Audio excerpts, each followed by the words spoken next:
Boleh? Kegiatan hari ini? Ya, silakan Mbak Sinta. Baik. Assalamualaikum warahmatullahi wabarakatuh. Selamat pagi dan salam sejahtera untuk kita semua. Yang terhormat Ibu Dekan Fakultas Sains dan Teknologi, Ibu Dr. Sebekti Nurwati MSI, yang kami hormati alumni PWK UT yang akan menjadi narasumber hari ini, Mas Wahyu dan juga Mas Riko. Yang kami hormati juga Bapak Ibu dosen yang sudah hadir pada kegiatan hari ini dan semua rekan-rekan alumni dan teman-teman mahasiswa yang turut hadir. Kami ucapkan selamat datang pada kegiatan Bumi Tala, Bincang Alumni Lintas Angkatan dengan tema Jejak Alumni Menggapai Mimpi dan Tantangan Masa Depan Menjadi Planners.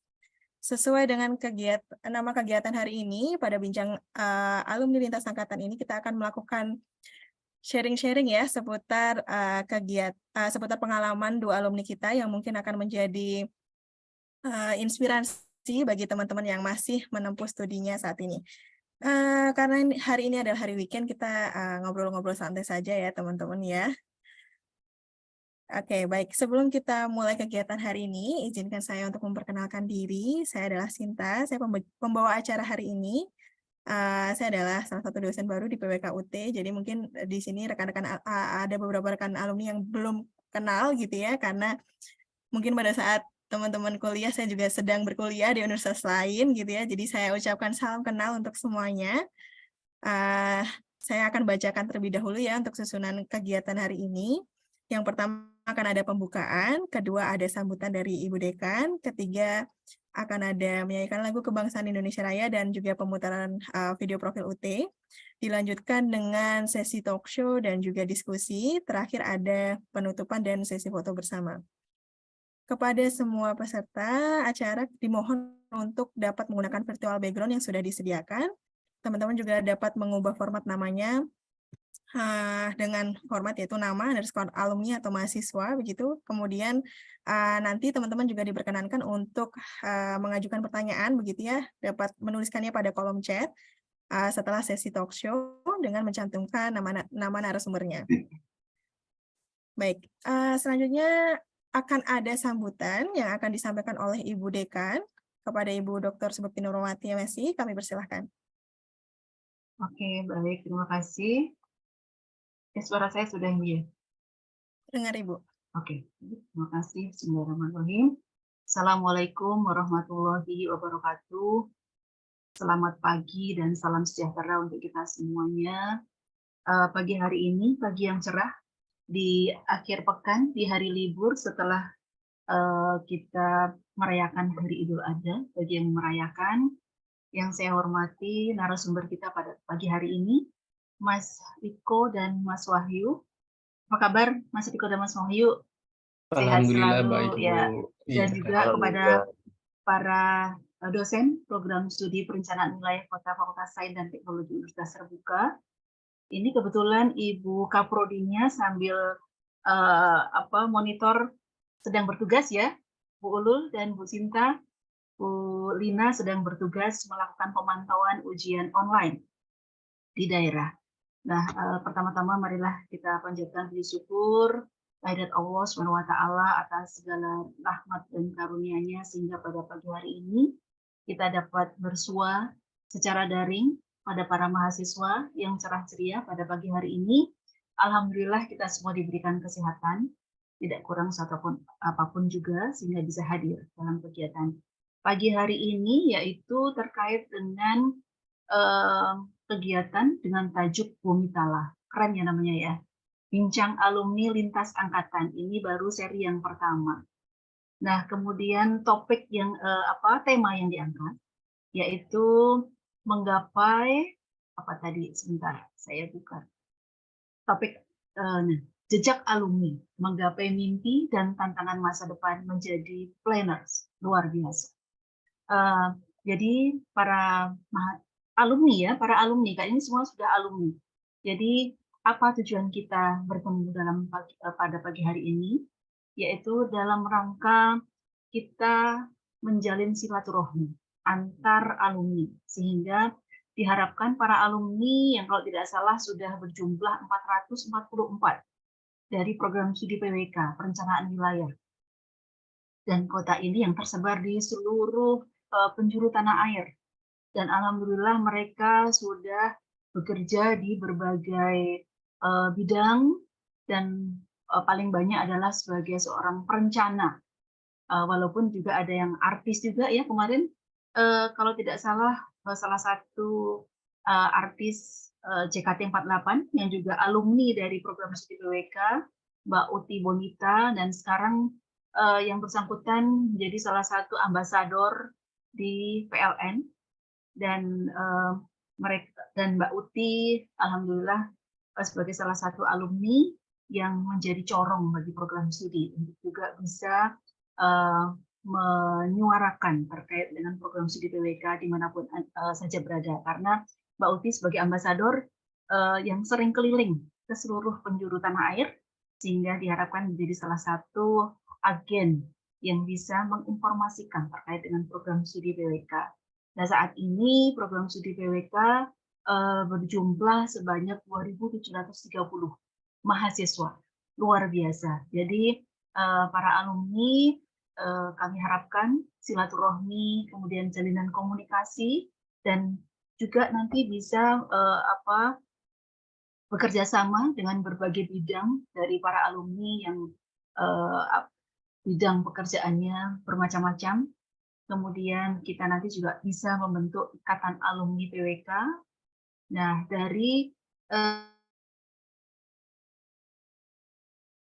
tadi yang itu sangat bermanfaat bagi program studi dalam hal ini untuk meningkatkan akreditasi dari program studi, sehingga nanti informasi dari para alumni ini melalui kegiatan Tracer Study akan sangat membantu perkembangan program studi secara khusus dan juga FST secara umum dan juga UT. Dan ini peran alumni ini adalah sangat besar karena memiliki peran yang cukup penting yang nantinya juga dapat menginformasikan kepada para mahasiswa yang saat ini masih kuliah. Dan biasanya para mahasiswa baru itu mereka ketika masuk program studi perencanaan ini mereka masih meraba-raba sebetulnya nanti mau jadi apa sih gitu ya. Nah, tentunya informasi dari para alumni ini akan sangat besar perannya bagi para mahasiswa yang saat ini masih berkuliah. Dan saya mohon agar silaturahmi dengan para alumni ini tidak putus, walaupun sudah menjadi alumni, namun diharapkan para alumni ini juga menjadi agen yang nanti akan menginformasikan kepada para masyarakat bahwa program perencanaan wilayah ini memiliki peran yang sangat besar dalam pembangunan Indonesia. Saya kira itu saja dari saya. Terima kasih kepada teman-teman dari program studi PWK, para dosen yang sudah menginisiasi kegiatan ini. Mudah-mudahan dari seri yang pertama ini akan disusul dengan seri-seri berikutnya. Dan kepada narasumber, terima kasih atas waktunya. Nanti kita akan berbincang santai dan berdiskusi dengan alumni yang lain, sharing pengalaman di dunia kerja seperti apa kepada Mas Wahyu dan juga Mas Riko. Terima kasih atas waktunya. Saya kira itu saja dari saya. Terima kasih. Billahi taufiq wal hidayah. Wassalamualaikum warahmatullahi wabarakatuh. Waalaikumsalam warahmatullahi wabarakatuh. Baik, terima kasih Bu Dekan atas sambutannya. Kita lanjutkan sesi selanjutnya, yaitu pemutaran lagu Indonesia Raya dan juga video profil UT. Pada panitia saya persilahkan.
Baik, rekan-rekan semua, kita akan memulai talk show hari ini.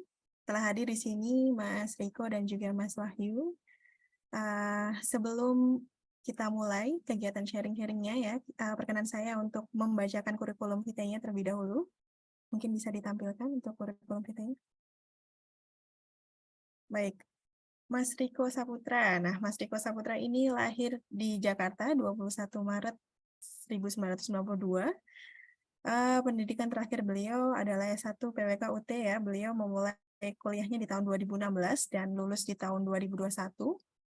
Untuk pengalaman kerja sendiri sebelum Pak Riko ini masuk pada S1 PWK UT ya, beliau sempat bekerja pada PT Frisian Flag Indonesia. Kemudian dari tahun 2010 sampai 2021 sampai lulus Pak Riko ini bekerja di kantor unit penyelenggara Pelabuhan Manggar, Kementerian Perhubungan.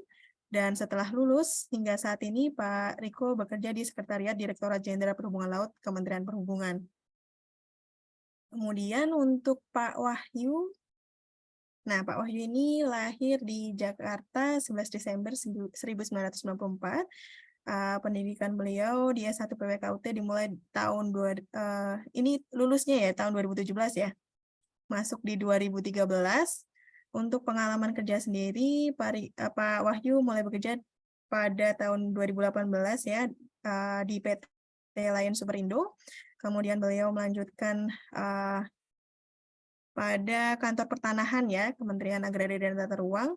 Dan hingga saat ini beliau bekerja sebagai land analyst di Kementerian Agraria dan Tata Ruang. Untuk prestasi, nah ini Pak Wahyu ini banyak sekali prestasinya ya. Salah satunya adalah beliau sebagai penerima beasiswa bidik misi, kemudian beliau pernah menjadi 10 finalis terbaik pada kompetisi esai kewirausahaan nasional, kemudian beliau juga pernah menjadi best speaker di Asian Global Change Forum di Universitas Indonesia, kemudian pernah menjadi Best of Solution for Nations ISEI Pemuda Mendunia, kemudian meraih Best of Project Idea Sriwijaya International Leaders Forum. Dan Pak Wahyu ini juga pernah menjadi presenter di salah satu seminar ya di Universitas Terbuka. Baik, selamat pagi Mas Wahyu dan Mas Riko. Apa kabar? Sehat, Pak? Selamat Alhamdulillah pagi. baik pagi sehat. Oke. Saat ini sedang sibuk apa Mas Wahyu, Mas Riko? Siapa dulu? Mas Wahyu dulu? Iya, Mas Wahyu aja dulu. Ya, izin ya Ibu ya.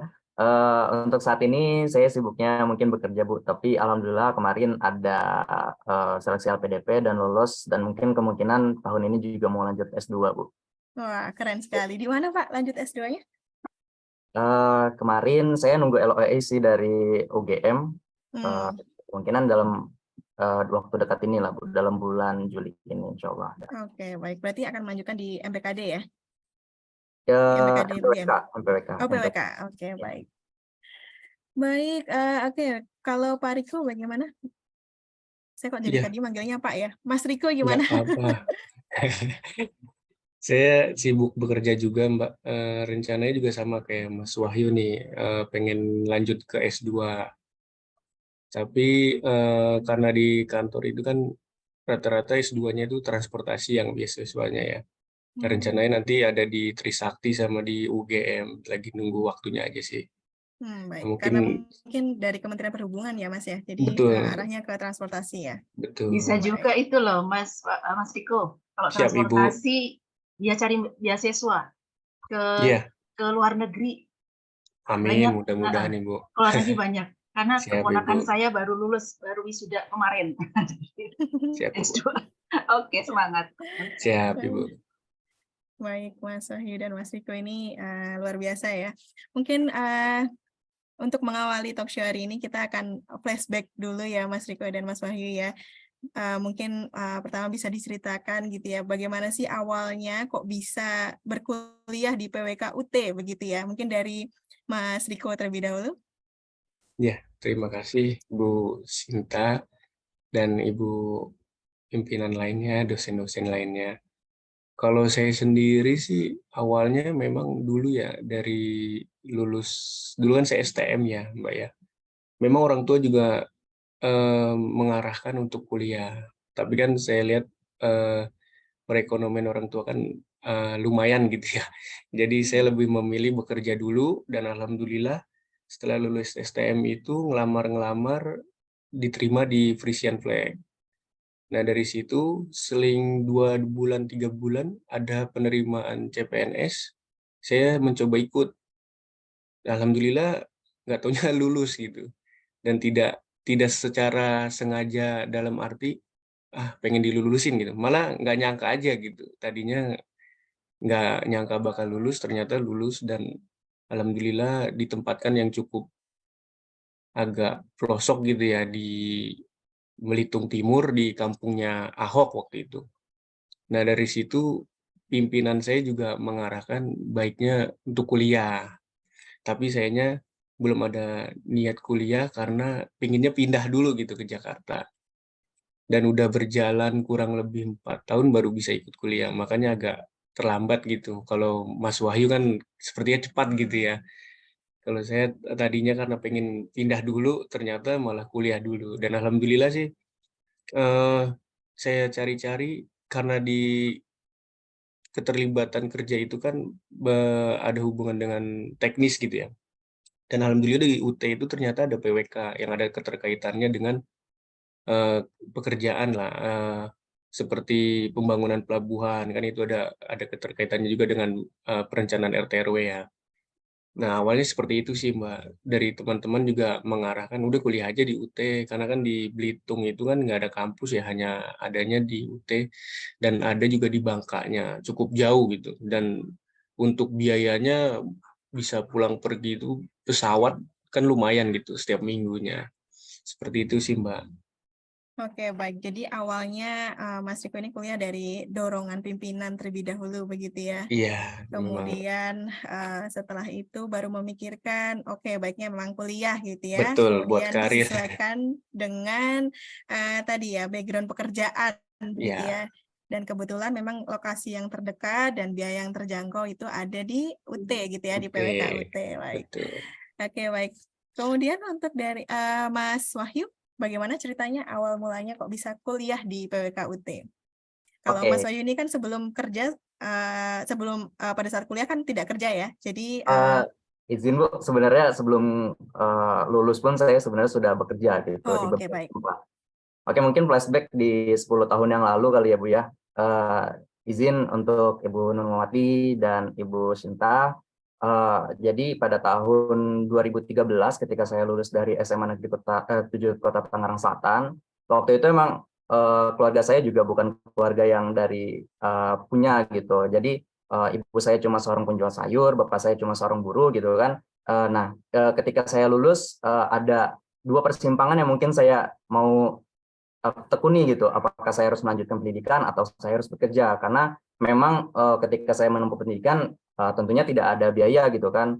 Namun alhamdulillah pada dari SMA Negeri 7 dulu ditawarkan untuk program beasiswa bidik misi, salah satunya di Universitas Terbuka Program Studi Perencanaan Wilayah dan Kota pada tahun 2013 itu. Dan it's a good chance akhirnya saya ambil pada saat itu sambil saya juga bekerja, Bu. Jadi tahun 2013 saya sudah langsung bekerja juga di McDonald's. Jadi memang awal perjuangannya itu saya kuliah sambil bekerja juga gitu. Jadi memang di McDonald's ini saya sendiri banyak belajar gitu bahwa untuk bisa menempuh pendidikan ini tentunya sangat penting kita memerlukan pendidikan dalam hal untuk perkembangan karir gitu. Karena saya tidak ingin stagnan di McDonald's, akhirnya saya mencoba untuk mendapatkan pendidikan di Universitas Terbuka, dan akhirnya memang selama perjalanan 4 tahun belakang ini itu memang banyak banget pengalaman-pengalaman seru, pengalaman-pengalaman yang luar biasa yang saya dapatkan, tidak hanya dari kampus maupun dari kegiatan-kegiatan di luar kampus gitu. Dan akhirnya saya juga di tahun 2014 saya mencoba untuk mengajar bimbel waktu itu di Sekolah Internasional Stella Maris International School untuk Science Cambridge seperti itu, dan itu sekitar 2 tahun sampai akhirnya sebelum saya lulus di tahun 2017 saya memutuskan untuk masuk ke PT Lion Superindo di bagian CSR-nya gitu. Dan ini apa ya, tentunya hal yang sangat luar biasa. Saya mendapatkan beasiswa bidik misi pada tahun 2013 dan ya mencoba untuk mengembangkan karir di PWK-UT gitu.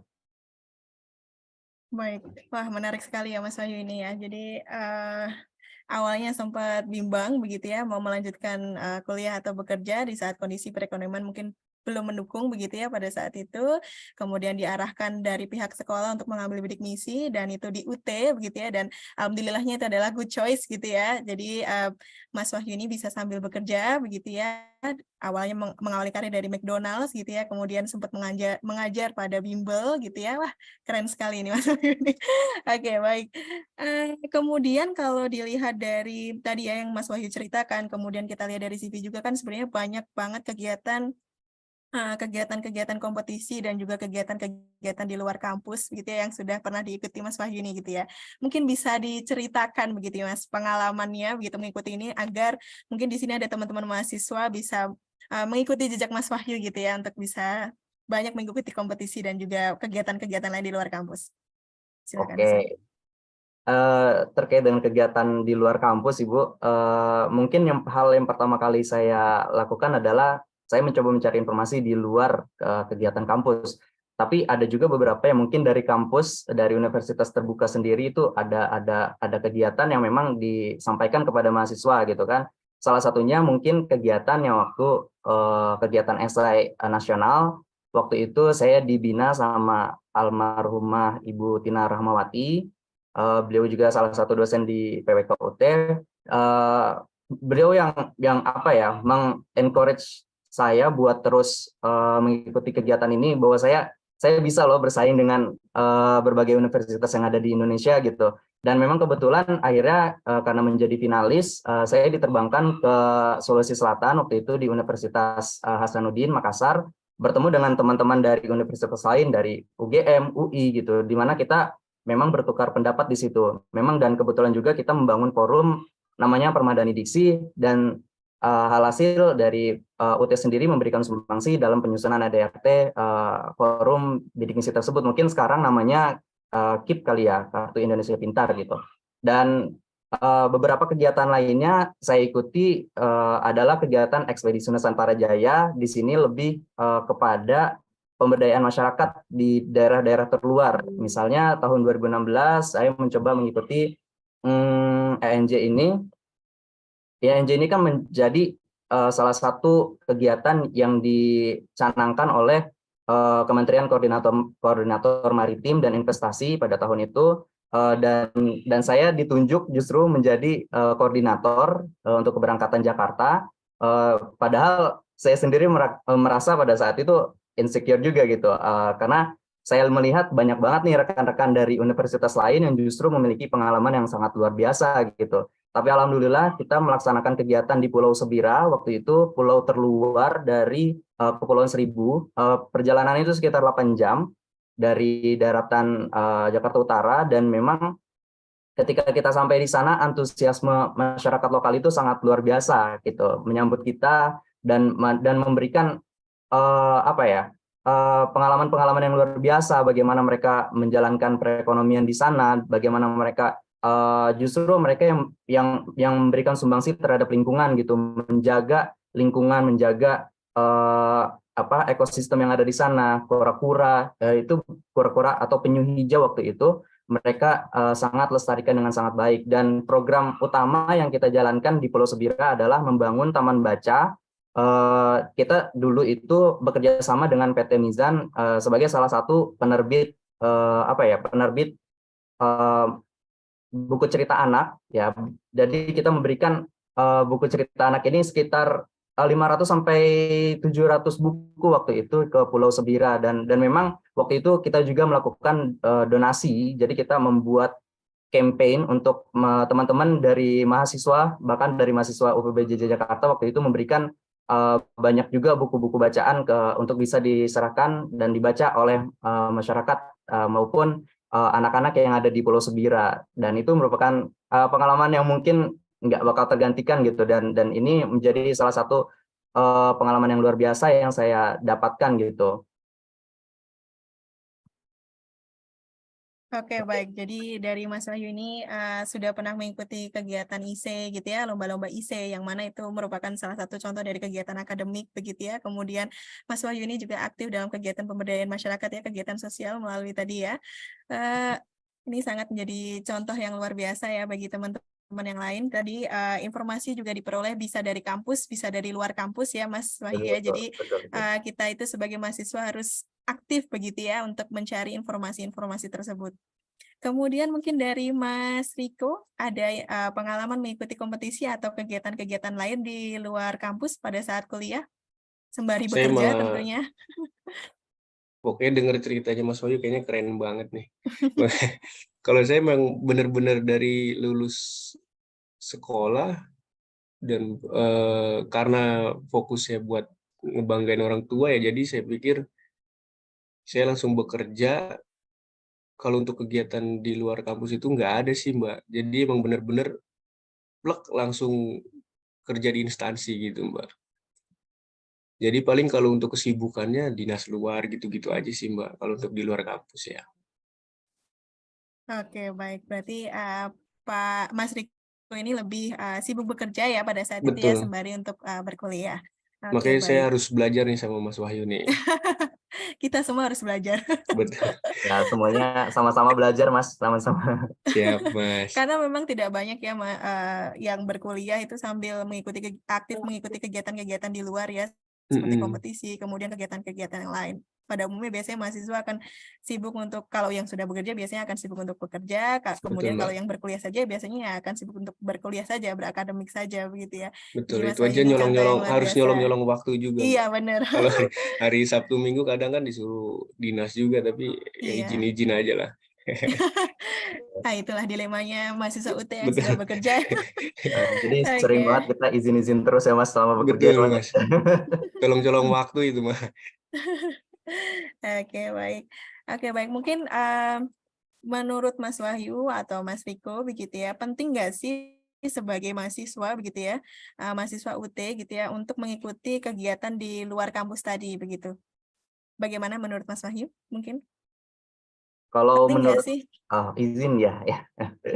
Kalau menurut saya sendiri pribadi, tentunya mengikuti kegiatan di luar kampus ini sangat penting karena kita perlu mendapatkan ambience atau apa ya, exposure dari teman-teman luar kampus gitu. Jadi bagaimana kita mendapatkan pola pikir di mana ketika kita eh, melakukan kegiatan atau kita mempersiapkan nih untuk kedepannya gitu kan, karena sejauh ini yang saya dapatkan adalah leadership untuk kegiatan terutama untuk bekerja itu sangat sangat dibutuhkan gitu, sangat meningkat juga dari kegiatan bertemu dengan teman-teman di luar kampus gitu. Dan saya rasa dengan adanya kegiatan di luar kampus ini juga bisa menambah skill atau pengalaman kita dalam meningkatkan kualitas pribadi diri kita juga gitu. Dan saya mencoba untuk terus belajar sih, sampai sekarang pun saya masih terus belajar juga kok, nggak akan ada terputusnya gitu, baik di luar kampus maupun di dalam lingkungan pekerjaan gitu.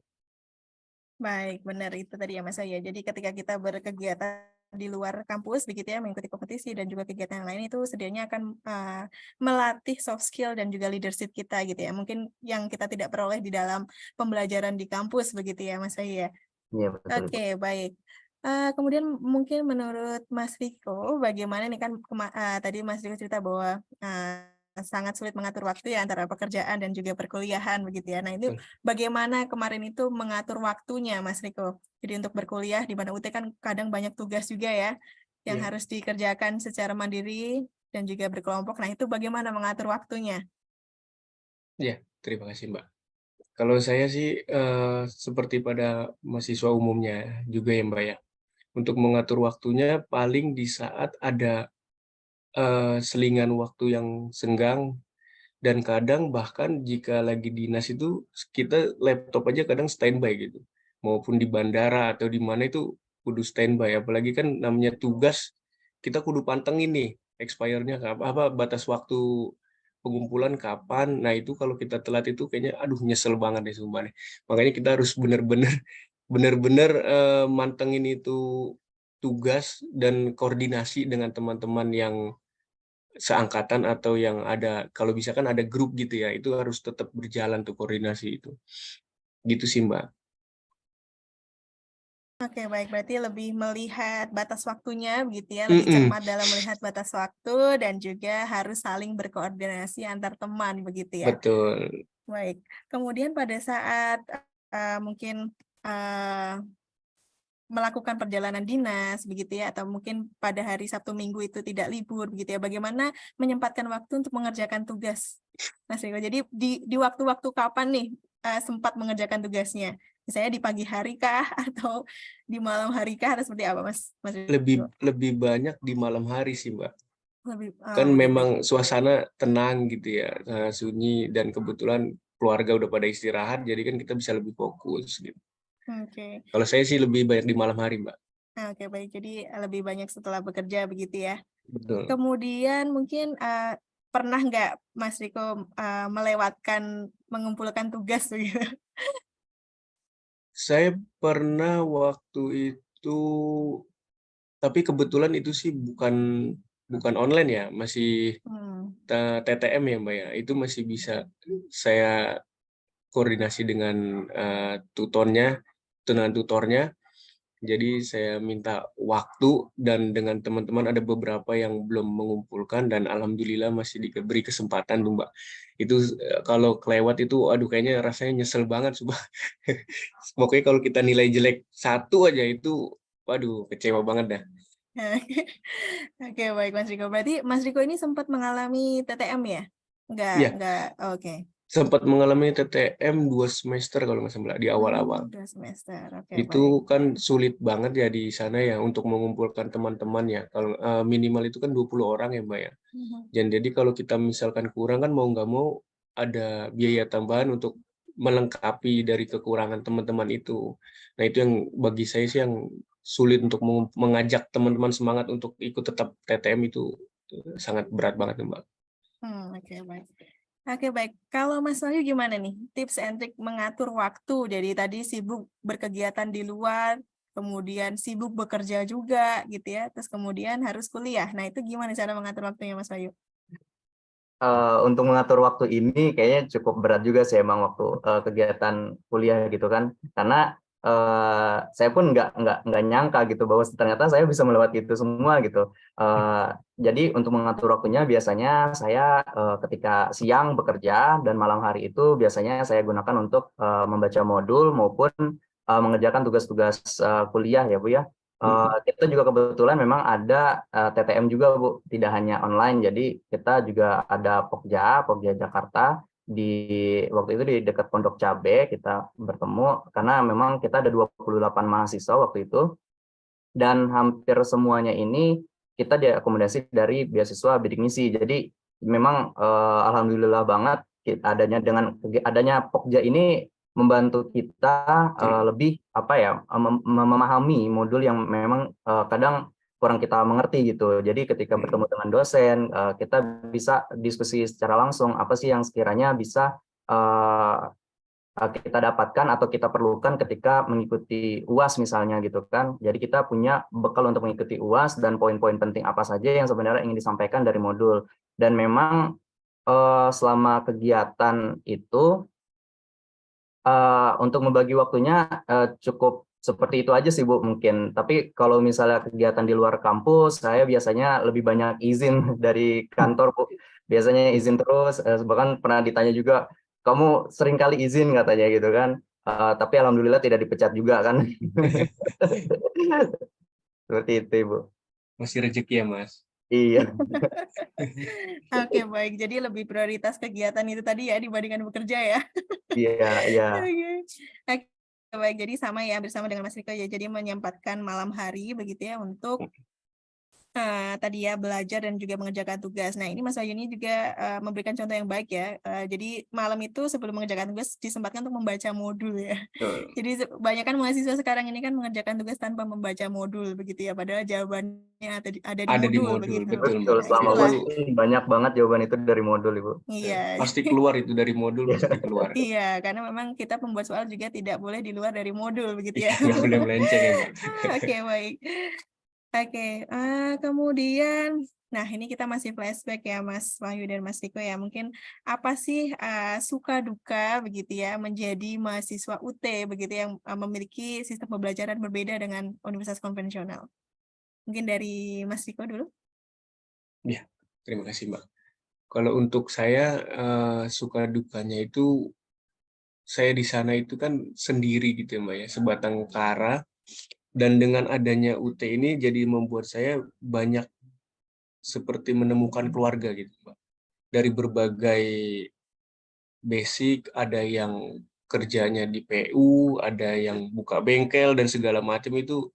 Jadi saya rasanya tuh juga sampai sekarang pengen berkunjung kembali ke Belitung sana, dan alhamdulillah banyak teman-teman saya di sana dari kuliah ini. Dan di sana juga ada yang nelayan dan banyak deh Mbak. Pokoknya dari sana kalau untuk teman-teman ya. Kalau untuk dukanya ya di saat mau ujian ini kita terkadang kendala di modulnya, Mbak. Nah, itu kadang kita nggak punya modul. Ya, keterbatasan untuk memiliki modul ini, Mbak, yang kita kadang sulit itu. Jadi, kadang kita bertukar modul dengan teman-teman bergantian gitu, Mbak. Pada saat ingin ujian, itu pokoknya seru banget. Kadang baca bareng pada saat malamnya, ayo kita kumpul di mana gitu kan. Pada saat misalnya di kafe, kita sambil baca dan bertukar-tukar modul. Kalau udah selesai, tanya jawab, sambil tanya jawab. Yang lebih seru ya itu Mbak, kalau bagi saya ya. Oke, baik. Menarik sekali ya. Jadi dengan berkuliah di UT ini, Mas Riko merasa menemukan keluarga baru begitu ya, Iya, dengan banyak background gitu ya, banyak betul. pengalaman baru begitu ya. Kemudian mungkin dukanya pada saat ujian harus bergantian untuk tadi ya belajar dari modul ya, itu asik Iya, juga sih. betul. Karena kan ada Itu yang juga, nggak punya gitu Mbak, kasihan kita iya. ngelihatnya kan. Maksudnya kita masuk bareng, kalau bisa selesai bareng Iya, gitu. benar banget Mas Betul. Riko. Tapi dulu di sana nggak ada fotokopi ya? Kalau dulu di saya pada saat kuliah memang juga nggak semua punya buku, jadi kita Iya. bergantian fotokopi untuk belajar bersama. Oke, baik. Kemudian dari Mas Wahyu mungkin apa suka dukanya berkuliah di UT? Sukanya itu mungkin lebih banyak ke ini ya Bu ya. Saya bisa bertemu dengan teman-teman Pokja gitu kan. Tidak hanya dari Pokja Jakarta, tapi kita juga pernah mengadakan kegiatan misalnya dengan Pokja Banten waktu itu, kegiatan untuk studi ekskursi. Kita mengunjungi fluid, reklamasi fluid, terus sama kegiatan waktu itu adalah mengunjungi beberapa universitas gitu, seperti Universitas Tarumanegara, Trisakti, sama Universitas Pakuan. Di situ kita banyak banget belajar tentang ArcGIS, tentang Hmm. perencanaan wilayah dan kota di situ gitu. Dan memang kegiatan selama kampus di UT ini tentu sukanya banyak juga gitu kan. Saya akhirnya bisa terbang naik pesawat pertama kali itu di tahun 2015 ke Universitas Hasanuddin. Itu pertama kali saya naik pesawat juga wow, amazing gitu kan. Ini jadi pengalaman yang sangat luar biasa menurut saya karena belum pernah sekalipun saya ikut menaik pesawat gitu kan. Sampai sukanya mungkin bertemu dengan teman-teman dari Pokja maupun dari luar kampus itu jadi salah satu hal yang bisa mengembangkan diri saya sendiri, termasuk juga dari teman-teman gitu kan. Mungkin kalau dari duka mungkin kegiatan studio Mbak. Iya. Karena kan kita dari studio ini kita bekerja juga gitu kan. Jadi untuk mengatur waktunya ini cukup sulit gitu. Apalagi zaman dulu itu belum ada Zoom, Betul. mungkin masih menggunakan Skype ya. Jadi kita benar-benar membagi waktunya itu jadi lebih banyak izinnya sih selama studio gitu kan. Bahkan kita sampai lembur-lembur mengerjakan studio perencanaan dan Iya. studio wilayah itu dulu sampai jam 4 pagi kita belum selesai gitu Mbak.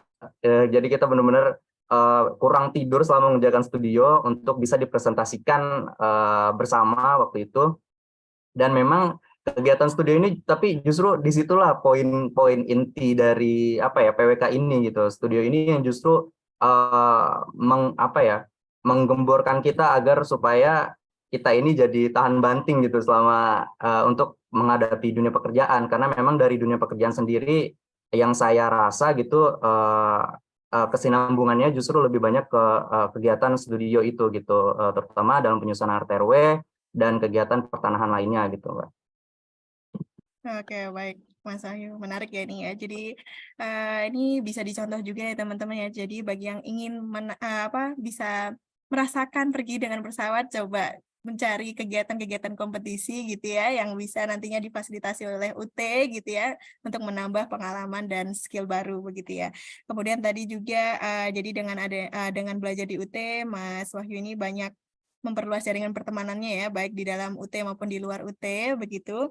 Kemudian dukanya adalah mata kuliah studio. Nah, ini memang sepertinya memang tidak hanya di UT saja ya. Ini adalah sama saja begitu ya, untuk universitas konvensional memang tantangan terbesar ada di mata kuliah studio. Ini sangat challenging, tapi dari mata kuliah studio ini kita belajar sangat banyak ya teman-teman ya. Jadi kayak dari teamwork-nya, kemudian dari skill pribadi gitu ya, skill individu, misalnya kita mencari data, dalam kita bertemu dengan instansi pemerintah, itu kan sangat melatih skill komunikasi kita gitu ya.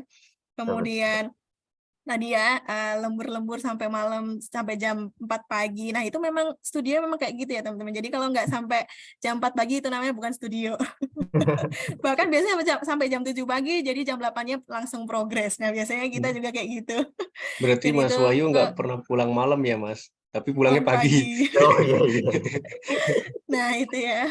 Nah, mungkin ini yang juga jarang ya bagi teman-teman yang sekarang ya, studio-studio sekarang ini ya masih banyak kekurangannya begitu ya, terutama pada teamwork-nya begitu ya. Jadi itu yang perlu mungkin teman-teman mahasiswa di sini masih perlu ditingkatkan lagi gitu ya. Jadi kalau memang studio itu memang seperti itu ciri khasnya begitu ya. Jadi kalau kita belum sampai lembur-lembur itu namanya bukan studio. Oke, baik. Terima kasih. Kemudian tadi Mas Wahyu itu lulus tahun 2017 ya, masuk 2013. Benar ya Iya, Mas Wahyu ya? Oh, iya berarti betul. kita seangkatan Mas Wahyu. Saya juga Oh, masuk 2013 di UGM, kemudian saya lulus 2017, jadi seangkatan. Kemudian Mas Riko tadi 2017 ya 16, masuknya ya? 16, 16 ya. lulus 2021. Oke, baik. Pada saat lulus nih, tapi karena mungkin sudah bekerja ya kalau Mas Riko ya, itu ada rasa minder nggak sih sebagai lulusan UT gitu ya, lulusan PWK UT begitu ya, dibandingkan dengan mungkin di tempat kerja mungkin ada teman-teman dari universitas lain begitu. Itu ada Iya, rasa minder nggak sih? kalau Mungkin bisa minder diceritakan. sih nggak ada sih Mbak ya, malah saya ada rasa bangga gitu bahwa lulusan UT itu kan sebagai perencana gitu ya.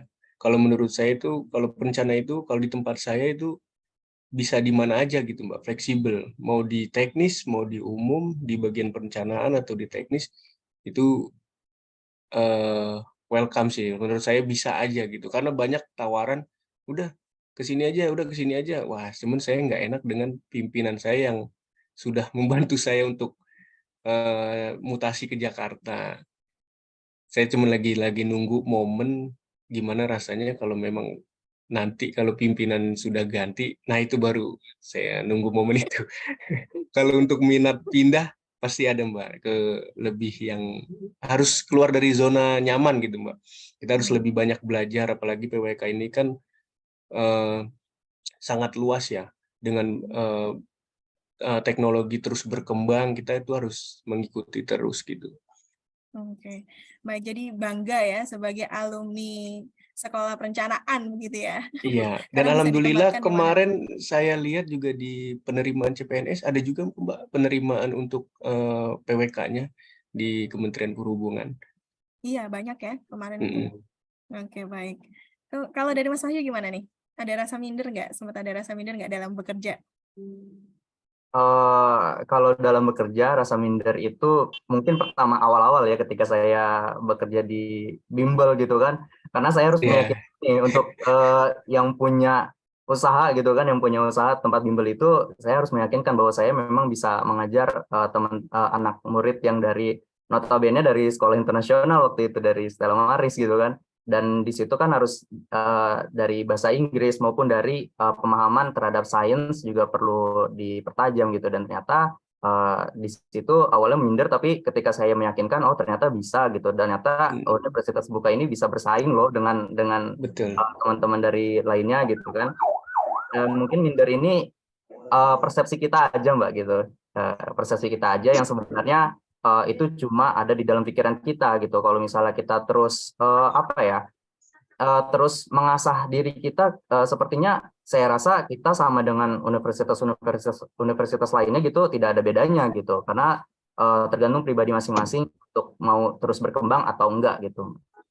Baik, jadi balik lagi ke diri kita masing-masing ya. Jadi minder itu hanya pada stigma kita saja gitu ya. Jadi pikiran kita saja ya. Tapi kalau kitanya dengan sendirinya mau terus berkembang, pasti kita dapat bersaing dengan siapapun ya. Bagus sekali ini. Oke. Kemudian ini kebetulan kan Mas Wahyu sama Mas Riko ini kan pada saat lulus mendapat IPK cum laude ya. Nah, itu gimana tips and triknya? Tadi kan di saat bekerja susah mengatur waktu, kemudian tantangan studio seperti itu. Nah, ini bagaimana kok akhirnya bisa dapat IPK cum laude? Mas Riko masih di mute mungkin? Silakan Mas Riko. Ya, Mbak. Oh, kalau saya kebetulan nilainya pas-pasan sih, Mbak. Nggak cum laude. Mungkin kalau Mas Wahyu cum laude ya. Kalau saya yang penting kalau untuk teman-teman nih kita harus benar-benar tekun, semangat untuk belajar dan jangan sampai ada rasa sedikit malas. Karena saya sempat 2 kali tidak ikut semester nih, Mbak. Berturut-turut malah itu. Karena udah keenakan, ntar aja deh. Nah, itu yang bikin jadi hampir nggak mau lanjut gitu. Tapi dengan ngelihat keluarga, wah kayaknya nih harus tetap lanjut nih untuk karir ke depannya gitu. Oke, baik. Jadi lebih memotivasi diri ya, Mas, ya, Betul, untuk selalu konsisten gitu ya dengan apa yang benar. dilakukan dan apa yang sudah dimulai begitu ya. Oke, baik. Kalau dari Mas Wahyu mungkin ada tips and trick? Mungkin tips and triknya ini sih Mbak, lebih fokus ke modul mungkin ya, karena ketika UAS sendiri ini kan lebih banyak mangkat dari modul gitu. Jadi mungkin di highlight untuk modul-modul poin-poin pentingnya, dan lalu kita baca terus gitu kan, nggak cuma sekali, tapi kita baca bisa 2 kali untuk bisa benar-benar paham sampai isi dari modul itu gitu. Dan termasuk juga karena kita ada TTM, saya lebih banyak juga berkomunikasi, maksudnya berdiskusi dengan dosen-dosen gitu kan, dengan dosen-dosen dari PWK, ke Pak Edi Rusdianto waktu itu, ke Pak Sumartono maupun ke Bapak Agus. Jadi banyak banget hal-hal yang mungkin saya dapatkan di luar dari modul itu gitu. Jadi banyak apa ya, pandangan-pandangan baru yang mungkin bisa diterapkan sehingga bisa mengikuti ujian UAS dengan baik gitu kan, dan termasuk juga menyelesaikan tugas-tugas setiap minggunya gitu. Oke, baik. Jadi lebih kuncinya ada pada modul begitu ya, dan aktif berkomunikasi atau aktif berdiskusi dengan dosennya begitu ya. Jadi mungkin teman-teman yang lain juga memiliki kesempatan yang sama ya, meskipun tidak tatap muka, tapi teman-teman bisa bertanya juga pada fitur diskusi ya pada saat melaksanakan tuton misalnya seperti itu. Jadi selain menjawab pertanyaan diskusi, mungkin teman-teman bisa bertanya jika ada yang memang dirasa belum jelas begitu ya teman-teman ya.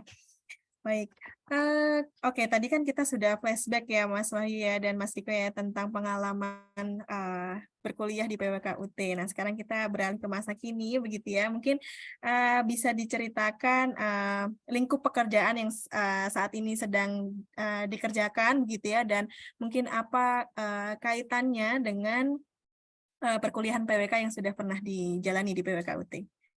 Mungkin dari Mas Riko, silakan. Ya, terima kasih, Mbak. Untuk sekarang ini saya udah kebetulan kan di kuliah juga sempat ada belajar ArcGIS ya. Jadi itu sangat membantu banget nih untuk sekarang saya itu kan mengolah data dan informasi terkait spasial transportasi.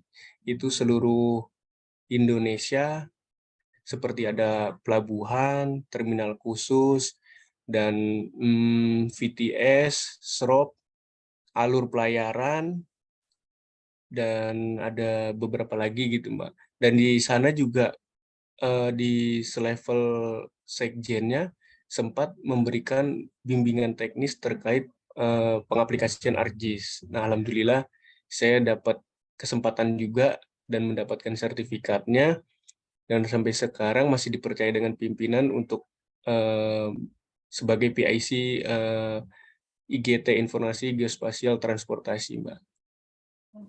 Baik, jadi sangat relate ya dengan tadi ya penggunaan aplikasi ArcGIS ya, Mas Riko ya.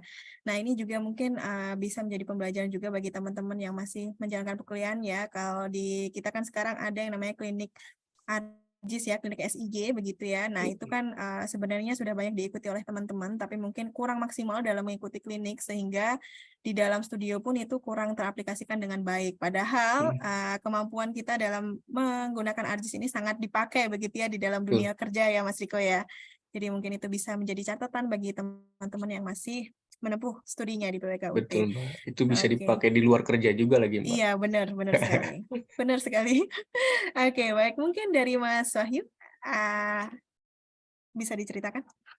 Oke, baik. Mungkin saya baru masuk di dunia apa ya, PWK ini kan terutama untuk ArcGIS ini di akhir-akhir zaman kuliah, Mbak, terutama untuk kegiatan-kegiatan studio gitu. Jadi mungkin agak terlambat juga untuk mendapatkan ArcGIS. Tapi di selama dunia pekerjaan memang sangat dibutuhkan. Saya sendiri kan penempatannya di seksi penataan dan pemberdayaan. Dari penataan ini sendiri kita lebih banyak kegiatan yang berhubungan dengan penatagunaan tanah, di mana di situ ada kegiatan izin lokasi. Ya mungkin kalau misalnya Mas Riko membangun pelabuhan perlu izin juga Mas dari kantor pertanahan setempat gitu kan. Nah itu biasanya kita yang mengeluarkan dokumen PKKPR, dan di situ juga banyak banget memerlukan pengaplikasian ArcGIS karena kita membuat 7 peta yang berbeda gitu kan, untuk mengoverlay hasil analisis apakah tanah tersebut sesuai atau tidak sesuai untuk dilakukan kegiatan gitu, pemanfaatan ruangnya, termasuk juga kita overlay dengan RT/RW maupun RDTR yang ada di kabupaten setempat gitu, terutama di Kabupaten Siak sendiri gitu kan.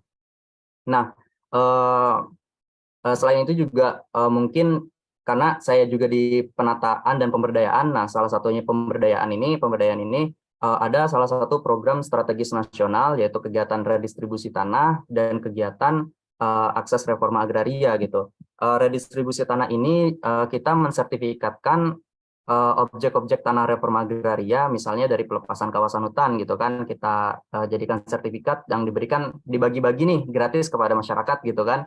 Nah, salah satu contohnya itu yang berhasil waktu itu di Desa Buatan 1 dan Desa Buatan 2, di mana kita memberikan sekitar 996 di Buatan 2 dan 355 sertifikat di Buatan 1 bagi masyarakat yang memang warga tempatan selama 20 tahun tinggal di situ tanpa dipungut biaya sepeser pun gitu. Dan ini kan perlu manajemen yang sangat kuat nih, dan ternyata PWK ini juga manajemennya juga perlu sangat tinggi gitu. Saya rasa dari PWK ini kita banyak banget memanajemen hal di sini, terutama untuk kegiatan yang berhubungan dengan redistribusi tanah itu.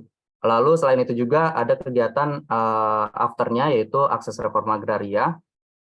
Akses reforma ini lebih banyak kegiatan pemberdayaan tanah masyarakat. Jadi output dari sertifikat itu kita lakukan kegiatan pemberdayaan masyarakat, kita terjun ke masyarakat secara langsung, lalu memberikan tidak hanya pelatihan, tapi kita juga melakukan pemetaan sosial, kita melakukan pengembangan pemasaran bagi masyarakat agar mereka ketika mendapatkan sertifikat itu tidak hanya menjadi sertifikat kosong, tapi berdaya guna dan bisa meningkatkan pendapatan bagi masyarakat gitu. Nah ini kan lebih banyak kita partisipasi kepada masyarakat gitu, dan di PWK sendiri sebenarnya mungkin mata kuliah partisipasi masyarakat juga ada gitu kan, dan ini menjadi mata kuliah juga yang pokok mungkin dari teman-teman yang perlu dipelajari juga, bahwa kita untuk bekerja itu tidak hanya untuk diri sendiri tapi untuk masyarakat juga perlu gitu, dan saya rasa itu juga sangat penting karena bahkan ketika seleksi LPDP kemarin itu banyak banget ditanya tentang seberapa jauh kita berpartisipasi kepada masyarakat, dan itu menjadi poin plus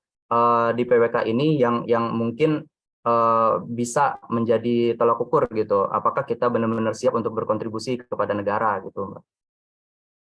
Baik, wah, menarik ini ya. Jadi tadi disebutkan ya ada yang bermanfaat itu berkaitan dengan ArcGIS begitu ya. Kalau tadi misalnya Mas Wahyu karena memang masuk di tahun 2013 ya, jadi mungkin ArcGIS-nya, pelatihan ArcGIS itu masih baru. Nah sekarang itu sudah kita lengkapi dengan klinik metode dan teknik analisis perencanaan juga Mas Wahyu ya. Jadi lebih lengkap bagaimana kita misalnya merencanakan tata guna lahan, kemudian melakukan analisis kependudukan. Jadi skill-skill teknisnya sebenarnya sudah diajarkan juga untuk yang mahasiswa-mahasiswa sekarang. Kemudian tadi juga yang bermanfaat adalah ilmu manajerial. Jadi memang benar banget sih di PWK ini adalah ilmu manajerial ya. Jadi kita banyak belajar tentang banyak hal yang pada akhirnya kita menjadi komandonya begitu ya. Jadi kalau dari PWK jadi ada ahli penduduk, ada ahli transportasi, ada ahli tentang kebencanaan. Nah, kemudian kita yang akhirnya menjadi tim leadernya begitu ya kalau di dalam studio misalnya. Kemudian tadi yang selanjutnya ada berkaitan dengan ilmu partisipasi sosial ya. Jadi memang ada ya di kita ya. Jadi ada mata kuliah yang namanya pembangunan yang bertumbuh pada komunitas. Nah, itu kita belajar di situ begitu ya. Jadi dan itu nantinya akan bisa diperdalam juga kalau sekarang ada program MBKM ya. Jadi nanti di situ teman-teman mahasiswa bisa exercise gitu ya, membangun desa begitu ya. Jadi lebih terasah lagi bagaimana teknik berpartisipasi dalam masyarakat begitu ya yang tadi disebutkan oleh Mas Wahyu. Oke, baik. Terima kasih Mas Wahyu dan Mas Riko. Mungkin satu pertanyaan terakhir ya sebelum kita buka sesi diskusi. Nah ini nih mungkin ada nggak sih dosen yang paling berkesan begitu ya bagi Mas Wahyu dan Mas Riko ini selama berkuliah ya? Tadi kan juga sempat mengalami TTM ya, jadi mungkin ada nggak nih dosen yang paling berkesan mungkin di sini hadir? Silahkan dari Mas Wahyu atau Mas Riko. Dari Mas Wahyu dulu mungkin. Izin Silakan. saya dulu ya, Bu. Ya. Mungkin kalau dosen yang paling berkesan itu ada banyak, Bu, di PWK UT. Banyak Saya ini. banyak belajar dari Pak Edi. Pak Edi ini justru dulu pertama kali saya kuliah gitu kan, 2013, ketika saya mendapatkan beasiswa bidik misi ini, beliau lah yang justru mendorong saya juga gitu. Pak Edi dan Pak Sumartono waktu itu saya bertemu pertama kali tahun 2013, saya ingat banget. Dan di situ akhirnya saya yakin mau ngambil universitas terbuka ini gitu kan. Dan akhirnya banyak banget pengalaman-pengalaman yang baru banyak gitu bersama beliau, termasuk juga mungkin dosen yang paling berkesan salah satunya adalah Pak Agus ya, Pak Agus. Nah, Pak Agus Susanto ini beliau yang dulu membantu apa ya, kegiatan untuk TAP gitu kan, menyusun TAP maupun kegiatan karil gitu. Saya banyak berdiskusi juga dengan beliau, termasuk juga kegiatan di luar kampus. Jadi kita pernah melakukan tahun 2019 waktu itu ketika saya sudah lulus dari UT, melakukan penelitian di Tangsel terkait dengan lubang biopori. Jadi bersama beliau kita membangun penelitian di situ. Akhirnya kita presentasikan di UTCC pada tahun 2019 itu, Bu, yang menjadi presenter gitu kan. Nah, beliau juga yang menjadi apa ya, rekomendasi saya ketika LPDP gitu, karena kan saya membutuhkan surat rekomendasi dan beliau yang memberikan rekomendasi karena beliau yang tahu betul bagaimana perkembangan saya selama kuliah gitu. Dan terima kasih banyak mungkin untuk Pak Agus Susanto, Pak Edi Rusdianto, dan Pak Sumartono maupun dosen-dosen lainnya. Mungkin di sini ada Pak Aku juga, banyak banget kita diskusi tentang ARCIS maupun dosen-dosen yang baru mungkin dulu waktu itu zamannya masih Bu ini ya, Bu siapa? Bu Vita. Bu Vita, Bu Vita. ya, Bu Vita sama satu lagi Bu Erika. Bu Erika. Mungkin Bu Vita lah. Bu Vita juga Oh, ya. menjadi salah satu pemberi rekomendasi saya sih selama untuk LPDP kemarin juga. Terima kasih Ibu Bapak yang telah banyak memberikan petua-petua baru gitu, petua yang bisa apa ya kita kembangkan selama belajar di PWK UT gitu. Terima kasih. Baik, terima kasih Mas Wahyu. Nanti kita sampaikan ya salamnya pada Pak Sumartono, Pak Edi, dan Pak Agus ya, karena kebetulan belum bisa hadir ya untuk kegiatan hari ini. Nanti kita sampaikan. Kemudian untuk Mas Riko mungkin ada yang berkesan dari dosen PWK itu? Iya, terima kasih. Mungkin kalau Mas Wahyu lebih banyak ketemu ya dengan dosen-dosen di Jakarta gitu ya. Kalau saya kan sangat jarang banget. Waktu itu yang benar sudah pernah ke Belitung itu Bu Vita, yang benar-benar dari UT Pusat ya.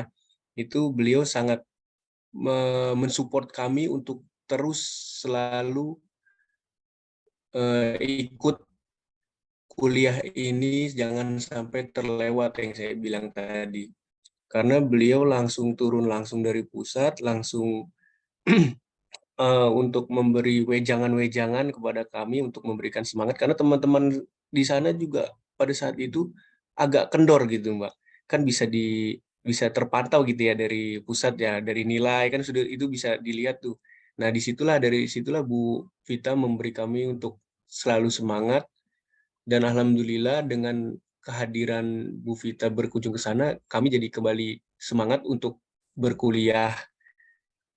Dan dari situlah kami jadi selalu kompak, selalu bisa berkoordinasi dengan antar teman-teman di sana. Paling itu sih, Mbak. Jadi kami sangat jarang ketemu dengan dosen yang langsung dari pusat, dari UT.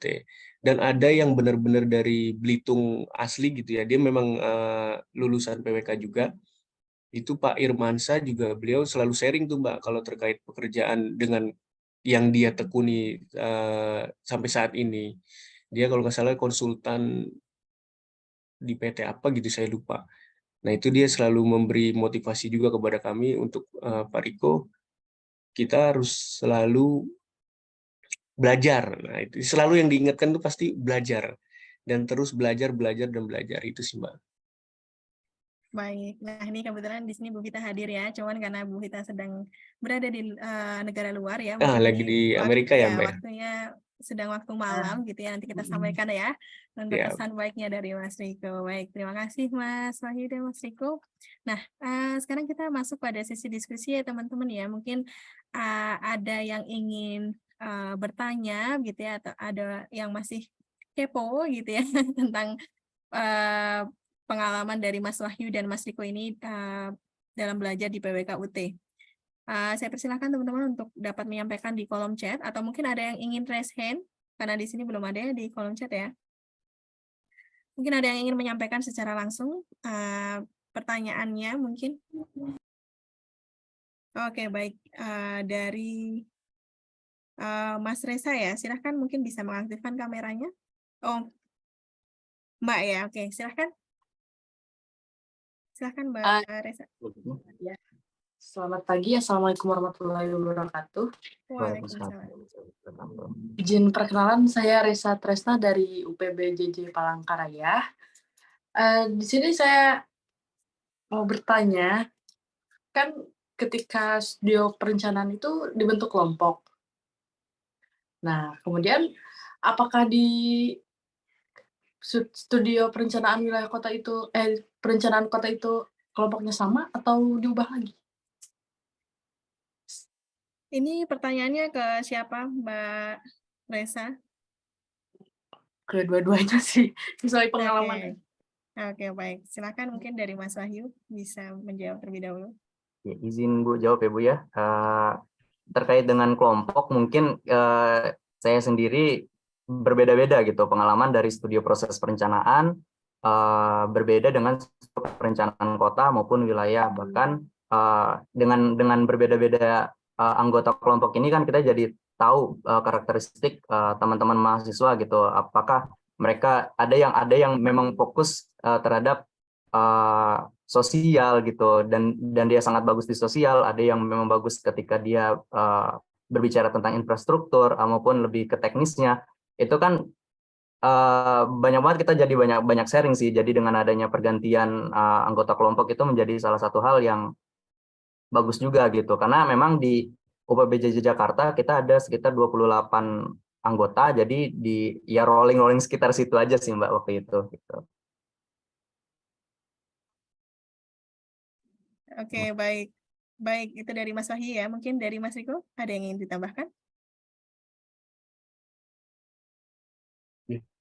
Kalau saya kebetulan lebih banyak dengan teman-teman yang sama ya, Mbak Reza ya. Dan paling ada satu atau dua itu dari teman-teman yang sebelumnya saya tidak kenal, ataukah dia memang tidak pernah aktif tatap muka atau enggak. Nah, itu kalau saya paling hanya beberapa aja sih, Mbak. Nah, betul yang tadi dikatakan Mas Wahyu, dari situlah kita jadi tahu, wah si A ini ternyata lebih hebat di mana gitu. Gitu sih, Mbak. Oke, baik. Terima kasih Mas Wahyu dan Mas Riko ya. Jadi nanti untuk informasi lebih lanjutnya berkaitan dengan anggota studio, untuk kelompok studio bisa di apa ya? Nanti akan ada slide penyamaan persepsi lagi ya untuk mata kuliah studio ya. Nanti akan diundang, nanti bisa hadir pada kegiatan penyamaan persepsi tersebut. Oke, mungkin ini ada pertanyaan lagi ya, mungkin yang lebih mendalami pertanyaan tadi, yang melanjutkan pertanyaan tadi. Jadi berkaitan dengan kelompok studio nih, nah mungkin kan sekarang itu kendalanya yang paling besar ya nggak hanya di studio di UT ya, mungkin di kelompok di universitas konvensional pun juga sama. Bagaimana sih sebenarnya membangun teamwork gitu ya yang baik di dalam mata kuliah studio, karena ini kan yang banyak menjadi kendala ya begitu ya. Nah itu gimana nih sepengalaman Mas Wahyu dan Mas Riko dalam membangun teamwork tadi? Apakah memang sudah bertemu dengan tim yang sudah baik gitu ya teamwork-nya, atau seperti apa nih proses membangun teamwork-nya tuh? Gimana mungkin Mas Wahyu? Silakan. Oke, baik. Untuk membangun teamwork ini tentunya kita harus benar-benar dekat ya sama teman-teman mahasiswa gitu kan.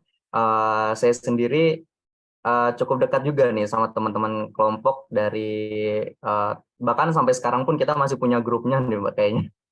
Untuk apa ya, tetap saling berkomunikasi gitu. Semakin kita dekat kan semakin kita tahu apa yang mau kita kerjakan gitu, dan bagaimana membagi tugasnya itu jadi lebih adil dan lebih baik gitu. Kita sendiri, kita juga sering banget apa ya, hangout bareng gitu Mbak. Mungkin hangout bareng ini dalam artian ketika kita mengerjakan studio tidak hanya di satu tempat, tapi kita bisa di luar, misal di kafe, maupun kita juga pernah mengerjakan di McDonald gitu kan, untuk mengerjakan studio, dan itu jadi apa ya, sharing diskusi yang santai, tapi kita bisa masuk gitu untuk materi studio gitu kan, dan di situ kita bisa lebih dekat sih dari kegiatan yang seperti itu gitu. Oke, mungkin dari Mas Riko? Kalau saya alhamdulillah karena temannya itu aja Mbak ya. Jadi cukup sangat akrab gitu, sampai dikala kita ada salah satu teman yang tidak dapat melaksanakan tugasnya, kita masih bisa membackup-nya gitu. Kalau saya sih itu aja. Ya benar kata Mas Wahyu, kita sambil nongki-nongki di mana itu bisa sering gitu pada saat itu ya. Kalau sekarang kan karena saya jauh, jadi ya alhamdulillah masih dekat dengan grup. Masih ada grupnya juga kami, Mbak. Oke, baik. Mungkin Itu kalau ya sekarang dari dipermudah dengan adanya Zoom kali ya, jadi bisa iya bertemu di benar. lewat Zoom. Oke, tapi berbeda Mas Wahyu ya. Jadi sekarang yang kami temukan di kelompok studi itu banyak yang teamwork-nya itu tidak jalan begitu ya, sehingga tadi tidak ada proses saling backup gitu ya, tidak ada kedekatan yang terbangun. Jadi ketika misalnya ada satu yang misalnya mengundurkan diri atau bermasalah di tengah-tengah begitu ya, jadi kelompok lain juga tidak berupaya untuk membackup satu sama lain begitu ya. Jadi lebih pada individual masing-masing begitu. Nah, tadi ya memang benar. Jadi beberapa tips tadi ya. Pertama kita harus membangun kedekatan begitu ya dengan teman-teman satu kelompok begitu ya. Kalau memang tidak mau berkomunikasi ya bagaimana kita akan dekat begitu ya. Jadi kemudian juga sering-sering untuk keluar bareng gitu ya. Apalagi untuk yang domisilinya sama begitu ya. Karena sekarang kan ada kelompok studio yang memang daerahnya berbeda begitu ya. Jadi mungkin yang daerahnya sama itu bisa keluar bareng begitu ya. Jadi benar ya. Jadi kayak sampai yang tidak urusan studio pun kita bisa keluar bareng gitu ya kalau memang kita sudah dekat dengan kelompok studio tadi. Jadi itu ada beberapa tips untuk membangun teamwork ya untuk teman-teman mahasiswa yang masih menempuh studinya. Oke, kemudian ini ada pertanyaan dari Mas Yogi ya. Mas Yogi ini di semester 6. Mas Yogi ini bilang bahwa sudah semester 6 tapi belum terlalu mendalami PWK, jadi ingin meminta saran terkait dengan hard skill yang harus didalami, terutama pada lingkungan pekerjaan nanti. Apa sih yang diperlukan hard skill-nya berkaitan dengan PWK ini gitu ya, di lingkungan pekerjaan seperti apa? Mas Wahyu, silakan. Oke, baik. Terkait dengan hal itu, lebih banyak kita menggunakan ArcGIS sih. Mungkin hal pertama yang perlu kita dalami adalah ArcGIS. Meskipun itu cuma sebagian dasarnya aja, itu sudah cukup untuk bisa apa ya, di dunia kerja ini memang sangat dibutuhkan, terutama untuk yang berhubungan dengan pekerjaan yang berhubungan dengan perencanaan gitu kan. Saya sendiri di kantor pertanahan memang menggunakan banyak sekali ArcGIS, dan bahkan teman-teman satu kantor ini jarang ada yang bisa ArcGIS gitu Mbak. Jadi perlu juga nih kita tingkatkan di ArcGIS. Dan kalau teman-teman ada waktu mungkin bisa juga belajar AutoCAD. AutoCAD ini juga memang masih berkesinambungan sama ArcGIS gitu, dan ini bisa sangat dibutuhkan ketika di dunia pekerjaan gitu. Tapi selain itu juga yang tadi saya bilang, partisipasi masyarakat itu juga penting. Jadi kita perlu terjun ke masyarakat secara langsung gitu loh. Jadi nggak cuma melulu tentang kuliah, tapi kita juga bisa berbaur dengan komunitas yang ada di sekitar kita gitu. Oke, mungkin dari Mas Riko ada yang ingin ditambahkan?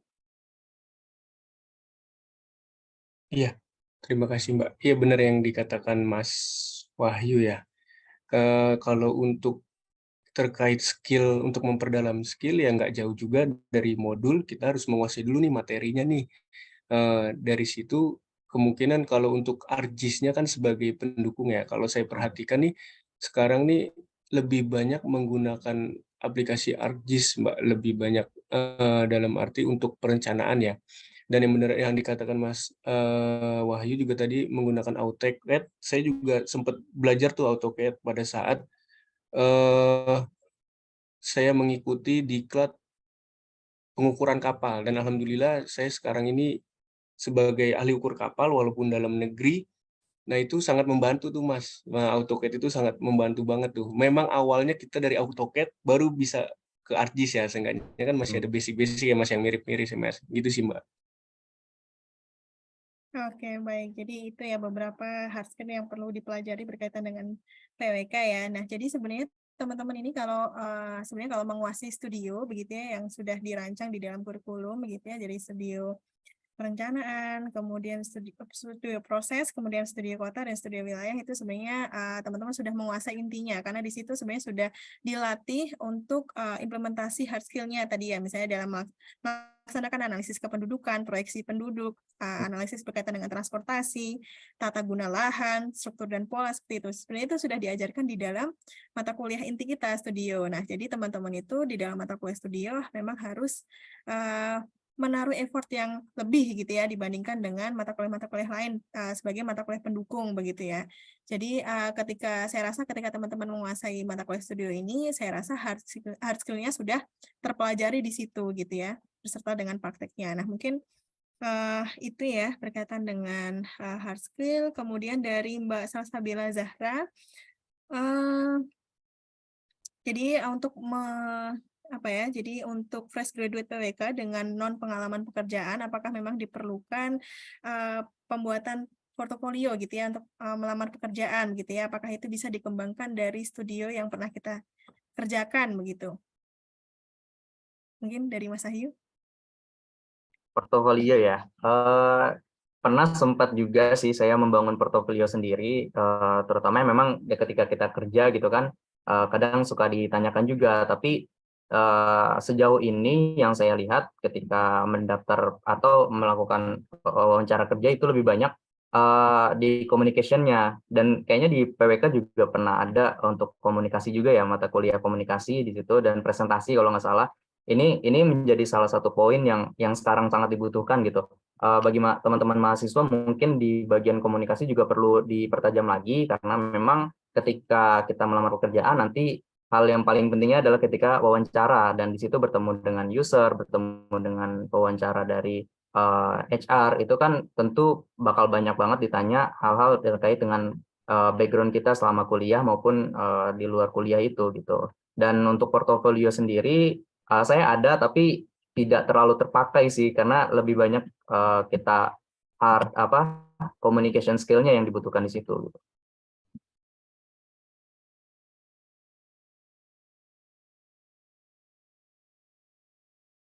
Mbak masih itu close mic. Oh sorry. Oke baik. Untuk Mas Riko ada yang ingin ditambahkan? Ya, mungkin saya hanya menambahkan sedikit ya. Benar yang dikatakan Mas Wahyu nih. Di tempat saya juga bekerja itu lebih dominan sekarang tuh komunikasi. Public speaking tuh yang harus lebih kedepanin gitu ya Mbak ya. Karena saya awalnya juga kalau di depan kayak begini nih, masih grogi nih Mbak. Tapi dengan ada belajarnya yang tadi komunikasi itu alhamdulillah masih ada bisa menguasai basic-basicnya gitu Mbak. Dan di kantor pun yang tadinya nggak pernah disuruh tampil, tiba-tiba ini di depan eselon 2 kadang kita disuruh tampil gitu. Nah itu sangat penting banget tuh kalau untuk komunikasi yang baik ya. Bahkan saya kemarin juga sempat mengusulkan untuk diklat public speaking.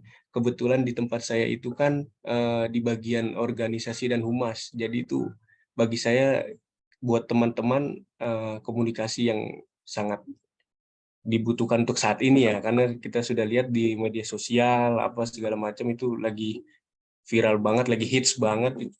Jadi dimatangkanlah untuk presentasi sama komunikasinya itu. Baik, terima kasih Mas Wahyu dan Mas Riko. Jadi benar banget ya tadi kalau misalnya mau bikin portofolio boleh, kan memang Boleh. sudah diajarkan juga ya di dalam teknik presentasi dan komunikasi. Kemudian pada saat klinik mantap ya, klinik metode dan teknik analisis perencanaan itu juga sudah diajarkan bagaimana kita mendesain slide presentasi atau itu bisa dikembangkan lagi untuk membuat portofolio tadi ya sesuai dengan format yang diinginkan. Nah, kemudian untuk tadi ya yang di-highlight adalah pentingnya public speaking setelah kita bekerja. Nah, itu kan sebenarnya sudah dilatih juga ya dengan adanya studio tadi. Jadi ketika teman-teman melakukan ujian ya, misalnya Vicon proposal atau Vicon laporan akhir itu sebenarnya Ya. ajang bagi teman-teman untuk melatih public speaking-nya begitu ya. Betul, Jadi betul, ketika betul. ada Betul. giliran untuk presentasi, jangan kemudian menyuruh temannya untuk presentasi, tapi gunakanlah ajang itu untuk berlatih atau Berlatih ya melatih benar. Untuk speaking kesempatan public ya. speaking-nya. Iya, benar. Karena itu sangat berguna ya. Kemudian pada saat survei, itu kan sebenarnya juga kita berhubungan langsung dengan masyarakat, atau kemudian kita berhubungan langsung dengan pemerintah ya pada saat mencari data begitu ya, itu kan kita belajar untuk mengungkapkan apa sih yang kita inginkan, data apa yang ingin kita cari, itu kan sebenarnya sangat-sangat melatih ya, sangat Betul, melatih Mbak. public speaking, dan itu juga yang saya rasakan ketika kuliah di PWK. Jadi pada saat sebelum kuliah mungkin saya tidak terbiasa public speaking gitu ya, mungkin masih merasa malu-malu tadi seperti Mas Riko gitu ya. Betul. Tapi setelah berkuliah di PWK itu lebih Alhamdulillah. mengasah ya Iya, gitu ya, mengasah. karena ada Sampai praktiknya di saat ini dalam. aja saya kadang kalau mau minta data gitu, Mbak, aduh gimana ya? Kita harus benar-benar membangun hubungan baik dulu gitu. Iya, Karena kita benar kan sekali. sangat membutuhkan gitu. Dan mereka itu kan selaku produsen datanya gitu. Nah, itu komunikasi itu harus dijaga banget tuh. Nah, iya benar. Nah, itu harus dipraktikkan ya teman-teman ya. Jadi dalam mencari data dalam studio misalnya. Nah, sekarang ini kan teman-teman mahasiswa ini pada nggak sempat survei begitu ya ceritanya. Padahal itu sangat bisa melatih banyak soft skill begitu ya yang tidak diajarkan di dalam kelas gitu. Oke, itu sangat menarik ya. Dan tadi ya, misalnya di bidang pekerjaan tiba-tiba kita disuruh presentasi di hadapan pimpinan. Nah, itu kan sesuatu yang tidak kita pelajari dalam kelas ya, dan gitu harus kita latih di luar gitu ya. Bisa melalui tadi ya studio tadi di PWK, atau bisa melalui misalnya kompetisi-kompetisi, seminar-seminar, itu kan sebenarnya sangat melatih ya Iya. kemampuan public speaking kita. Jadi ada banyak cara teman-teman ya, jadi harus dipraktekkan memang ya. Oke, baik. Kemudian dari Mas Wisnu Anandita ya. Jadi gimana sih resepnya nih kakak-kakak alumni untuk menjaga semangat belajar agar sampai lulus gitu ya, tetap terjaga semangatnya. Nah, itu tadi yang sudah disampaikan Mas Riko ya. Jadi mungkin kalau tadi dari sisi eksternalnya mungkin ada dosen yang berkunjung begitu ya, menambah semangat. Mungkin dari sisi internalnya apa nih yang menjaga Mas Riko untuk tetap belajar sampai lulus gitu. Silahkan. Iya, terima kasih, Mbak. Kalau untuk saya, kalau saran saya sih, kemarin saya membangun hubungan baik dulu nih dengan teman-teman antar kelompok ya. Karena dengan hubungan kita membaik, kita jadi ada rasa, ayo kita kapan ketemu lagi, ayo kita kapan kumpul lagi gitu. Jadi ada rasa semangat untuk belajarnya tuh di situ ada semangat. Tapi kalau kita misalkan hubungannya nggak baik, kan jadi males nih, Mbak. Ketemu dia lagi, males gitu, pasti gitu tuh Mbak. Kalau saya sih hubungan baik dulu ya dengan teman-teman kelompok ya, khususnya yang dengan kelompok ya, walaupun di luar sana kan banyak kelompok lain gitu, tapi yang diintiin yang kelompoknya aja dulu, gitu sih Mbak, kalau internalnya. Oke, baik. Jadi menjaga hubungan baik ya Mas Riko ya, terhadap sesama teman, jadi biar semangat gitu ya. Oke, baik. Dari Mas Wahyu mungkin? Iya, menurut saya juga benar banget sih apa yang disampaikan sama Mas Riko. bahwa kita memang harus menjalin pertemanan yang sangat dekat gitu dengan teman-teman satu studio gitu ya. Tidak hanya itu, juga teman-teman satu Pokja maupun teman-teman yang online mungkin bisa juga membangun komunitas untuk bisa saling berdiskusi gitu. Dan di sini kan kadang kita perlu juga teman-teman ini, karena mereka yang justru memotivasi kita gitu untuk terus belajar di PWK, karena emang sering banget kita down gitu kan, capek rasanya gitu, nanti aja lah dulu, tunda-tunda gitu kan. Nah ini kan kadang sulit juga nih bagi kita nih untuk bisa bangun. Nah salah satunya adalah dengan pertemanan itu kita sama-sama bangun, kita sama-sama berkomitmen untuk terus belajar gitu. Dan selain itu juga kita perlu komitmen nih dari diri sendiri. Sebenarnya tujuan kita belajar ini untuk apa sih gitu kan? Apakah memang pendidikan ini menjadi prioritas atau justru yang bekerja gitu? Kalau saya sendiri memang pendidikan ini menjadi satu prioritas, sedangkan bekerja itu nanti, karena saya yakin ketika pendidikan saya baik dan lulus dengan baik gitu, nanti ketika pekerjaan itu akan mengikuti gitu kan. Dan itu bisa dirasakan juga sampai saat ini gitu, terutama untuk komitmen ini sih yang perlu kita jaga gitu. Dari diri sendiri kita tujuannya mau seperti apa gitu. Apakah mau jadi seorang planner, atau kita mau bekerja di konsultan gitu kan. Atau kita justru mau bekerja yang berhubungan dengan sosial gitu. Itu kita mantapkan dulu tujuannya. Mungkin itu jadi komitmen diri kita sendiri untuk bisa terus bangkit sih. Mungkin Baik, nambah sedikit, Mbak. silakan. Ya, betul yang dikatakan Mas Wahyu nih. Awal-awal juga saya awalnya bukan untuk memprioritaskan belajarnya nih, Mas. Awalnya memang untuk karir ya. Tapi pada saat udah selesai, nanti jangan sampai teman-teman yang saat ini masih kuliah itu menyesal di kemudian hari tidak menguasai materinya. Itu nanti bakal menyesalnya pas sudah kita bekerja nih. Wah, ini kemarin diajarin nih, tapi kita belum menguasai nih. Nah, itu tuh. Itu jangan sampai ke situ. Jadi utamain memang belajarnya dulu. Oke, baik. Jadi tadi ya balikan lagi ke komitmen diri masing-masing ya, bahwa belajar itu atau menempuh pendidikan kuliah ini sebagai kebutuhan kita gitu ya, karena ini yang akan menjadi bekal kita untuk bekerja begitu ya. Jadi ketika pendidikan kita bagus, nanti pekerjaan itu akan mengikuti gitu ya, atau dimudahkan begitu ya dengan adanya pendidikan yang kita tempuh gitu ya. Jadi nah mungkin ini ya yang mungkin menjadi pembeda ya. Jadi mungkin beberapa mahasiswa yang kurang bisa mengikuti karena memang belum menjadikan perkuliahan ini sebagai prioritas begitu ya. Jadi banyak yang pada akhirnya tertinggal begitu ya perkuliahannya. Baik. Kemudian mungkin ini dari Mas Mahendra ya, dari UT Surabaya. Pertanyaan adalah, apakah lulus dengan predikat cum laude atau faktor tinggi rendahnya IPK mempengaruhi dalam proses rekrutmen kerja? Nah, ini mungkin dari Mas Wahyu. Kalau dari saya sendiri, saya lihat bahwa tidak berpengaruh terhadap tinggi rendahnya. Maksudnya ketika kita lulus ya perlu lah misalnya untuk mencapai nilai minimal gitu, terutama ketika kita mendaftar CPNS gitu kan. Ini kan ada salah satu batas minimal untuk bisa masuk gitu. Dan mungkin kalau bisa sih di angka 3 ke atas itu sudah cukup, karena ketika kita melamar pekerjaan nanti tidak dilihat secara IPK, tapi apa yang kita bawa gitu, apa yang soft skill kita, hard skill kita yang kita punya, yang kita bisa tawarkan kepada perusahaan gitu. Jadi mungkin IPK memang penting gitu kan, tapi tidak menjadikan IPK ini sebagai tolak ukur, hanya satu tolak ukur semata gitu untuk bisa mendapatkan satu pekerjaan yang kita inginkan gitu.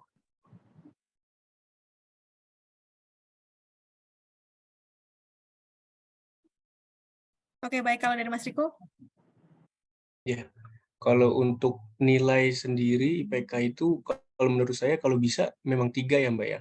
Karena kan kalau untuk bagi yang belum bekerja nih pasti dari perusahaan kan, apalagi pemerintah ya, pemerintah tuh lebih melihat kan nilai ya, Mas ya.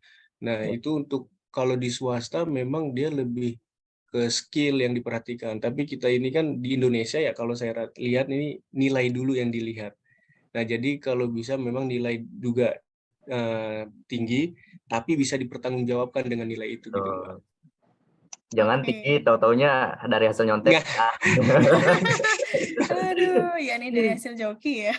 Hasil joki. Oke, oke baik. Jadi intinya IPK itu penting untuk diusahakan begitu ya. Dan juga yang jelas IPK tersebut harus bisa dipertanggungjawabkan dengan skill yang dikuasai tadi ya. Oke, baik. Kemudian dari Pak Syaifullah ya, jadi cara menguasai materi dengan cepat dan efektif karena keterbatasan waktu dalam kegiatan sehari-hari karena harus membagi waktu tadi ya, bekerja dan juga kuliah. Nah itu gimana sih cara efektif kita dalam belajar? Nah ini bagus nih pertanyaan ini. Mungkin dari Mas Wahyu? Saya sendiri lebih menerapkan metode skimming sama scanning sih Mbak. Tapi di situ saya lebih banyak meng-highlight poin-poin penting gitu yang kita dapatkan selama tuton maupun tutor gitu kan. Nah ini kan perlu kita garis bawahi hal-hal yang penting apa saja yang mungkin nanti keluar gitu di UAS maupun ketika tugas-tugas. Nah kan selama melaksanakan tugas-tugas itu kita bakal tahu sebenarnya materi yang ingin disampaikan dari program PWK ini sebenarnya apa gitu, dan dari situ banyak juga sih materi-materi yang saya input ke dalam pikiran saya untuk bisa terus dipelajari gitu, dan kuncinya adalah di highlight sih, mungkin di highlight poin-poin penting yang ada di modul gitu Mbak. Oke, baik. Jadi dalam membaca itu kita highlight ya, kemudian kita kita resapi gitu ya, kita pahami untuk highlight-highlight penting dalam modul itu ya. Kemudian dari Mas Riko mungkin ada yang ingin ditambahkan? Ya, kalau saya benar yang dikatakan Mas Wahyu nih, kita harus meng-highlight dulu. Dan kalau saya lebih mudah mempraktekkan gitu, lebih mudah menangkap pada saat mempraktekkan nih Mas. Kan kadang kita online suka ada dikirim video ya Mas ya. Nah itu dengan setelah membaca, setelah nonton video, baru kita dengan mudah memahami. Kalau saya lebih mudah memahaminya itu dari gambaran atau nonton videonya gitu.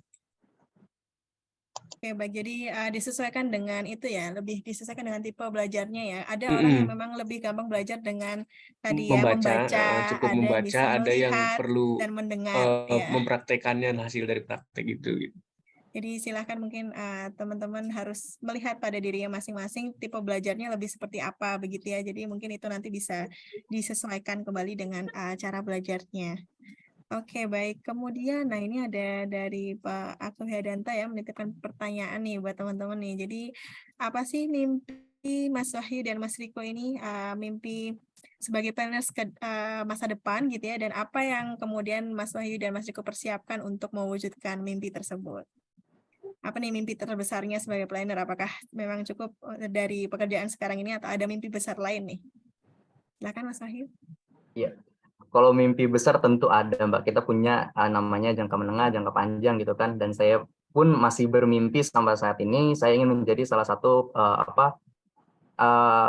pemangku kepentingan yang mungkin karena kita kan Kementerian ATR BPN ini sifatnya vertikal gitu, dan saat ini saya masih di daerah dan melaksanakan apa yang diperintahkan dari pusat gitu, dan saya ingin mencoba untuk menjadi salah satu pembuat kebijakan sih Mbak, karena saya rasa sendiri di daerah ini banyak banget hal-hal yang masih kurang, yang belum tersentuh oleh pusat gitu, sehingga masih banyak yang perlu dibuat kebijakannya dan diatur bagaimana sih terutama saat penatagunaan tanah gitu kan, masih banyak nih miss antara DPM PTSP, karena dari sistem OSS ini kita sudah melakukan secara tiga kementerian sekaligus, yaitu DPM PTSP, dari PU dan dari ATR BPN sendiri di situ, dan di sini kan kerjasamanya perlu gitu, tapi di sini kadang suka masih miss gitu. Selain itu juga kegiatan akses reforma di sini masih banyak kita belum menggandeng pemerintah daerah maupun pihak-pihak perusahaan yang memiliki CSR gitu, dan saya ingin menjadi pemangku kepentingan yang lebih mengkonsenkan atau menekankan di bagian hal itu gitu. Oke, baik. Jadi sangat PWK sekali ya Mas Wahyu. Jadi ada jangka menengah, ada jangka panjangnya begitu ya. Seperti RPJM dan RPJP ini. Oke, baik. Semoga dapat terwujud ya Mas Wahyu ya untuk cita-cita ke depannya. Oke, baik. Untuk Mas Riko mungkin apa mimpi terbesarnya sebagai planner? Saya sih nggak muluk-muluk ya Mbak, bener yang tadi katakan Mas Wahyu tuh. dengan ide dan gagasan kita terpakai dengan negara ini aja kita udah kayaknya wah banget gitu. Apalagi kayak saya ini kan lebih untuk konektivitas transportasi laut gitu Mbak ya. Nah itu saya lihat kayak seperti tol laut itu kan sudah berjalan tuh, idenya yang menurut saya lumayan keren. Nah seperti itulah yang kebijakan-kebijakan itulah saya khususnya kayak saya gitu ya, nggak muluk-muluk, pengen ngasih ide dan gagasan bener-bener wah boleh nih, bagus nih, dan hasilnya tuh maksimal banget. Kayak sekarang tol laut itu, alhamdulillah saya dengar di Papua saja harga-harga sembako udah mulai stabil gitu, Mbak. Kalau saya sih itu sih, Mbak. Oke, baik. Jadi ingin berkontribusi untuk itu ya, mengusulkan kebijakan yang bermanfaat begitu ya, dan dapat digunakan gitu ya, dapat diaplikasikan. Baik, terima kasih Mas Riko. Semoga terwujud juga ya nanti di masa yang akan datang kita lihat nanti di berita ya kalau ada namanya Mas Riko. Amin. Oke, Amin. baik. Kayaknya Mas Wahyu dulu nih yang masuk. Ya, Barengan sebenarnya juga sama. boleh loh. Oh, Oke, baik. Mungkin dari Pak Eko Prasetyo ya. Jadi mungkin apa nih kiat-kiatnya begitu ya untuk bisa lanjut ke S2 begitu ya dari mahasiswa PWKUT. Silahkan Pak Wahyu.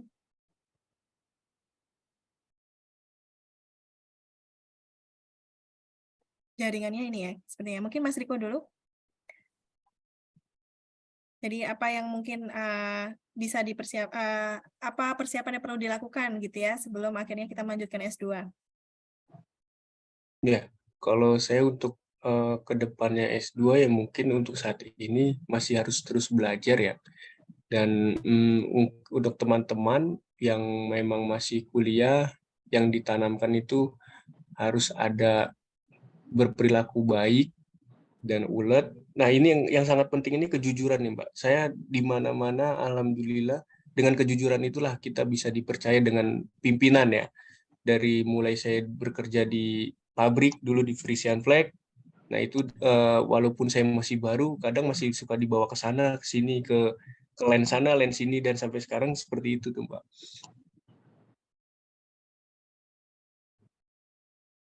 Oke, baik. Terima kasih Mas Riko ya. Jadi kita harus tetap ulet begitu ya, harus tetap belajar dan Tahan harus banting. mengutamakan kejujuran ya begitu ya. Oke, baik untuk Mas Wahyu mungkin apa yang perlu dipersiapkan untuk S2 ya, terutama untuk bisa mendapatkan beasiswa begitu ya.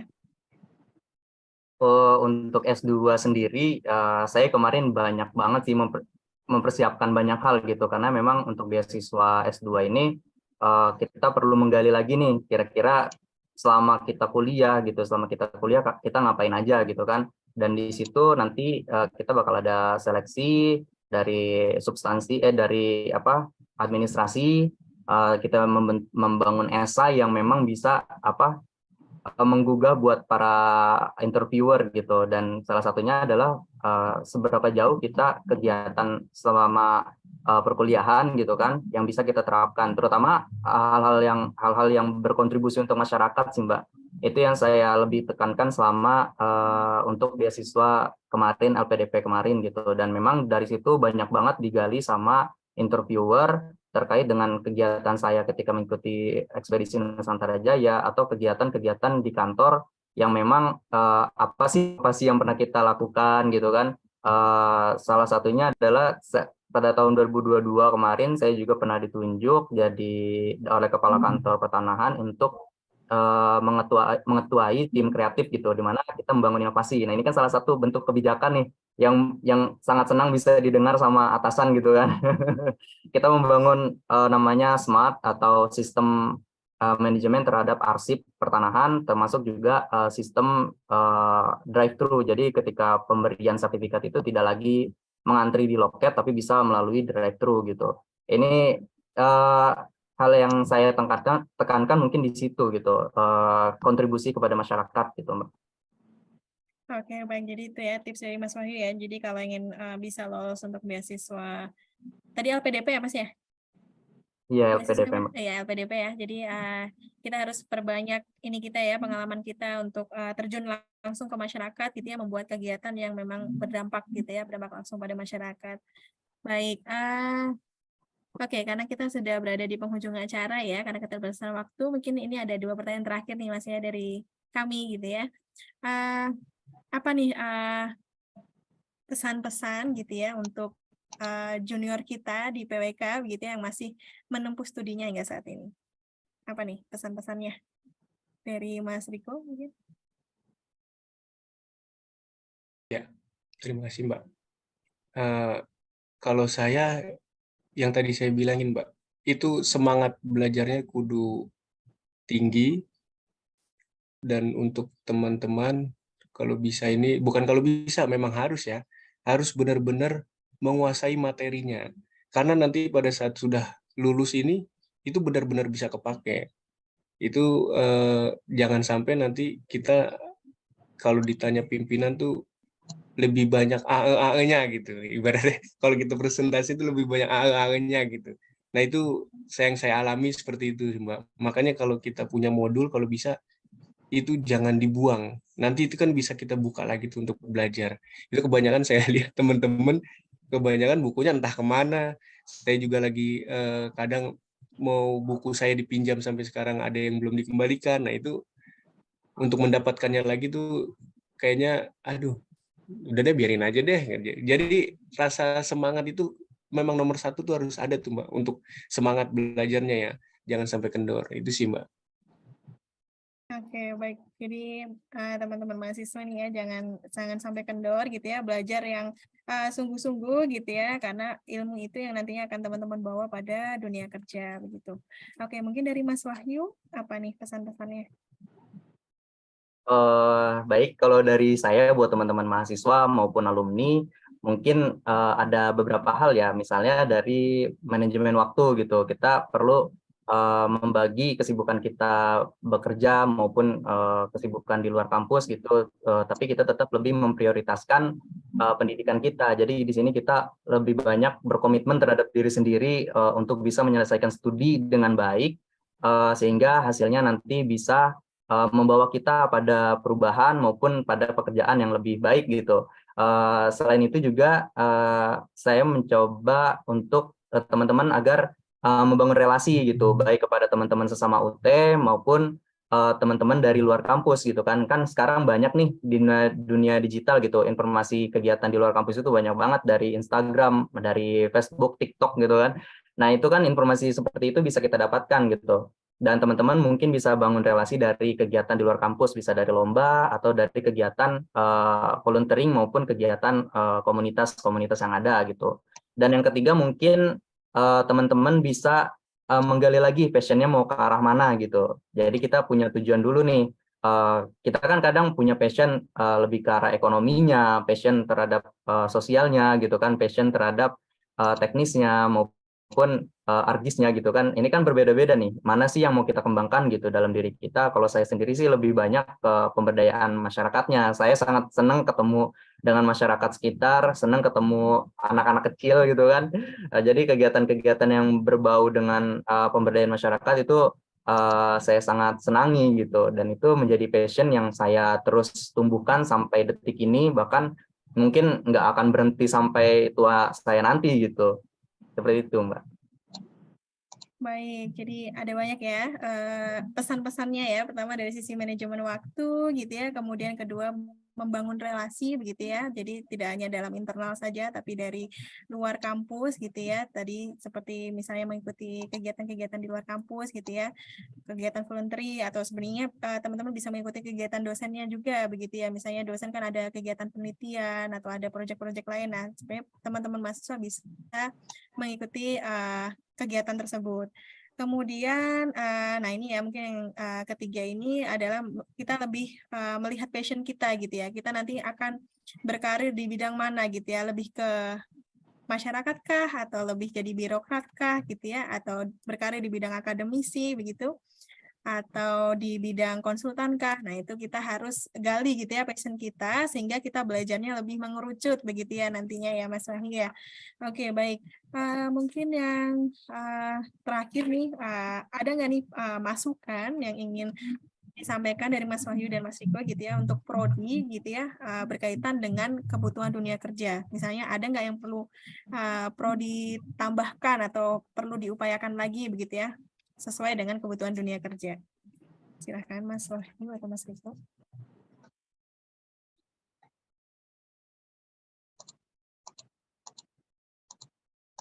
Silakan Mas Wahyu. Oke. Mungkin kalau dari saya sendiri yang perlu dikembangkan ini ya, itu kan sudah ada klinik ARJIS. Mungkin klinik ARJIS-nya ditingkatkan lagi agar teman-teman tidak hanya mempelajari dasarnya tapi bisa sampai tahap lanjut gitu. Dan sekarang ini lebih banyak penggunaan drone sih Mbak selama kegiatan pertanahan, dan mungkin teman-teman yang ada passion di dunia drone bisa belajar di situ gitu. Selain itu yang mungkin bisa ditingkatkan dari PWK UT adalah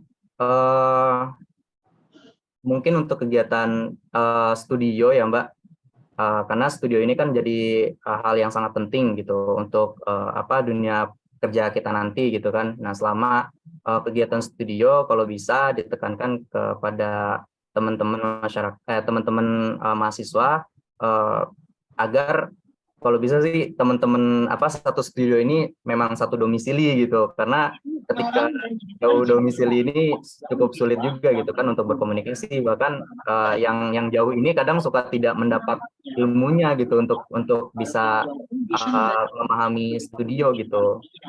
Anggap saja seperti studio wilayah gitu kan, ketika studio wilayah ini kan cakupannya cukup besar satu kabupaten gitu. Nah di sini teman-teman yang dari luar daerah mungkin akan kesulitan bisa belajar hal yang sama gitu. Dan kalau bisa ya mungkin ada teman-teman mahasiswa yang satu domisili bisa membentuk satu kelompok gitu. Seperti itu. Oke, baik. Terima kasih Mas Wahyu ya. Jadi tadi ya berkaitan dengan klinik ARJIS, jadi ada yang klinik advance-nya gitu ya. Jadi yang tidak hanya mempelajari yang dasar begitu ya, kemudian skill menggunakan drone misalnya begitu ya, kemudian peningkatan studio ya. Jadi kelompoknya lebih satu domisili begitu ya jika bisa gitu. Oke, baik. Dari Mas Riko mungkin ada yang ditambahkan?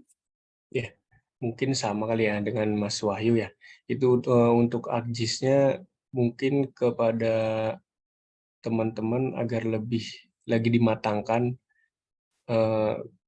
karena itu nantinya pada saat dunia kerja itu sangat terpakai banget.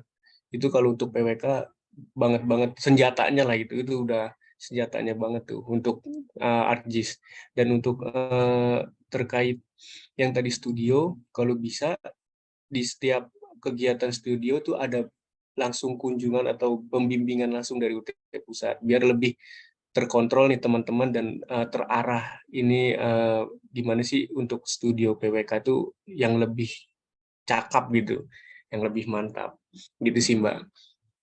Baik, terima kasih Mas Riko ya dan Mas Wahyu untuk masukan-masukannya. Nanti akan kita tampung untuk kita perbaiki lagi prodi PWKUT menjadi lebih baik. Oke, baik. Terima kasih banyak atas waktu dan sharing pengalamannya ya Mas Riko dan Mas Wahyu. Semoga dapat menjadi inspirasi bagi teman-teman mahasiswa semuanya. Sebagai rasa terima kasih kami akan ada penyerahan sertifikat ya yang akan diserahkan oleh Ibu Dekan. Mungkin dari panitia. Oke, Mbak Sinta, sebelum saya memberikan sertifikat kepada dua narasumber kita yang luar biasa, saya sedikit menggarisbawahi. Izin ya, Mbak Sinta ya. Terima kasih Mas Riko, Mas Wahyu atas sharingnya. Saya dari tadi terpana gitu loh. Biasanya saya kalau mengikuti pertemuan gini kadang-kadang suka saya sambil. Tapi kali ini saya stay tune terus. Karena saya sangat-sangat bangga dan tentu dengan pengalaman yang disampaikan tadi di dunia kerja ketika masih kuliah dan juga ketika sudah bekerja. Nah ini diharapkan para mahasiswa yang masih berkuliah jangan kendor gitu ya. Kita contoh praktek baik yang sudah dilakukan oleh Mas Riko dan Mas Wahyu, karena segala sesuatu capaian tidak pasti harus dilalui dengan perjuangan. Tidak ada yang instan gitu ya, hanya mie yang ada instan gitu.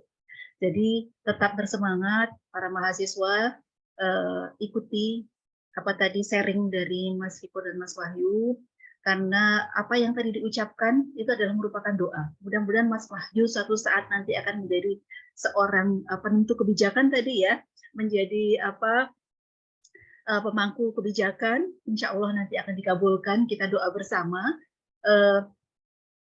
Dengan ini saya menjadi lebih mantap lagi. Kenapa para mahasiswa lulusan dari UT ini banyak yang diterima sebagai CPNS? Nah, mungkin para mahasiswa yang saat ini sedang berkuliah boleh dicatat ini. Jadi pada suatu kesempatan tahun 2019 kalau tidak salah ya UT mendapatkan rekor muri gitu karena dari 20.000 CPNS 9.000 hampir 10.000-nya itu dari UT, lulusan dari UT. Jadi inilah dengan sharing ini tadi kenapa para yang tadi rekruter gitu ya merasa yakin bahwa lulusan dari UT itu memiliki kemandirian yang lebih dibandingkan dari mahasiswa dari lulusan konvensional. Saya kira itu tidak diragukan lagi. Jadi tetap semangat semuanya para mahasiswa. Dan tadi yang untuk bertanya tentang beasiswa luar negeri mungkin nanti bisa japri ke saya, bisa dikasih nomor teleponnya Mbak Ulul. Dan tadi LPDP, jadi betul sekali bahwa track record, jadi portofolio. Jadi tadi yang disampaikan Mas Wahyu tadi kan banyak sekali ya apa perannya ketika menjadi mahasiswa, ketika di dunia kerja kepada masyarakat. Nah itulah menjadi istilahnya penguat dari ketika wawancara di LPDP, karena itu juga dialami oleh lulusan dari program studi lain yang lolos LPDP karena mereka memiliki track record yang luar biasa yang pada saat itu barangkali tidak disadari bahwa itu sebetulnya nanti akan mendongkrak ketika akan terjadi proses-proses wawancara yang seperti itu. Jadi silakan saja passionnya apa, yang mau tadi beasiswa, silahkan ikuti berbagai perlombaan prestasi yang seringkali disampaikan oleh para dosen. Nah, itu akan memberikan peluang pada para mahasiswa ketika menjadi pemenang di dalam lomba tingkat nasional, itu biasanya akan diberikan bebas SPP. Kalau itu berlanjut, biasanya sampai selesai itu nggak pernah bayar SPP gitu ya, Mbak Ulul, Bu Ulul, dan Bu Sinta, Pak Ake. Jadi ini para dosen dari PWKI luar biasa, selalu berinovasi untuk memberikan nilai tambah bagi lulusan PWK, seperti klinik Arji sudah dimulai, kami bekerja sama dengan PT Esri, juga dengan BIG yang ada di Cibinong gitu ya, dengan berbagai dunia usaha dan dunia industri, sehingga nanti diharapkan para mahasiswa lulusan dari PWK ini sebagai lulusan yang dapat dibanggakan dan berkualitas yang lebih dibandingkan dengan lulusan dari perguruan tinggi konvensional. Tetap semangat para mahasiswa, dan terima kasih kepada Mas Wahyu dan Mas Riko atas sharingnya. Dan pada kesempatan ini kami berikan sertifikat sebagai ucapan terima kasih dari kami. Mudah-mudahan ini menjadi penyemangat bagi semuanya, teman-teman yang masih berkuliah dan juga para alumni yang mungkin sharing ini bisa diambil manfaatnya. Kemudian Mas Wahyu, juga terima kasih. Mudah-mudahan nanti tidak bosan-bosan ya kalau ada kami mengundang untuk sharing lagi pada kesempatan yang lain. Terima kasih sekali lagi saya sampaikan kepada Mas Riko dan Mas Wahyu. Saya kembalikan ke MC. Baik, terima kasih Bu Dekan untuk sepatah dua patah katanya ya untuk merangkum kegiatan hari ini. Baik, sebelum kita tutup kegiatan hari ini, kita mungkin akan mendokumentasikan terlebih dahulu ya. Mungkin teman-teman bisa mengaktifkan kameranya.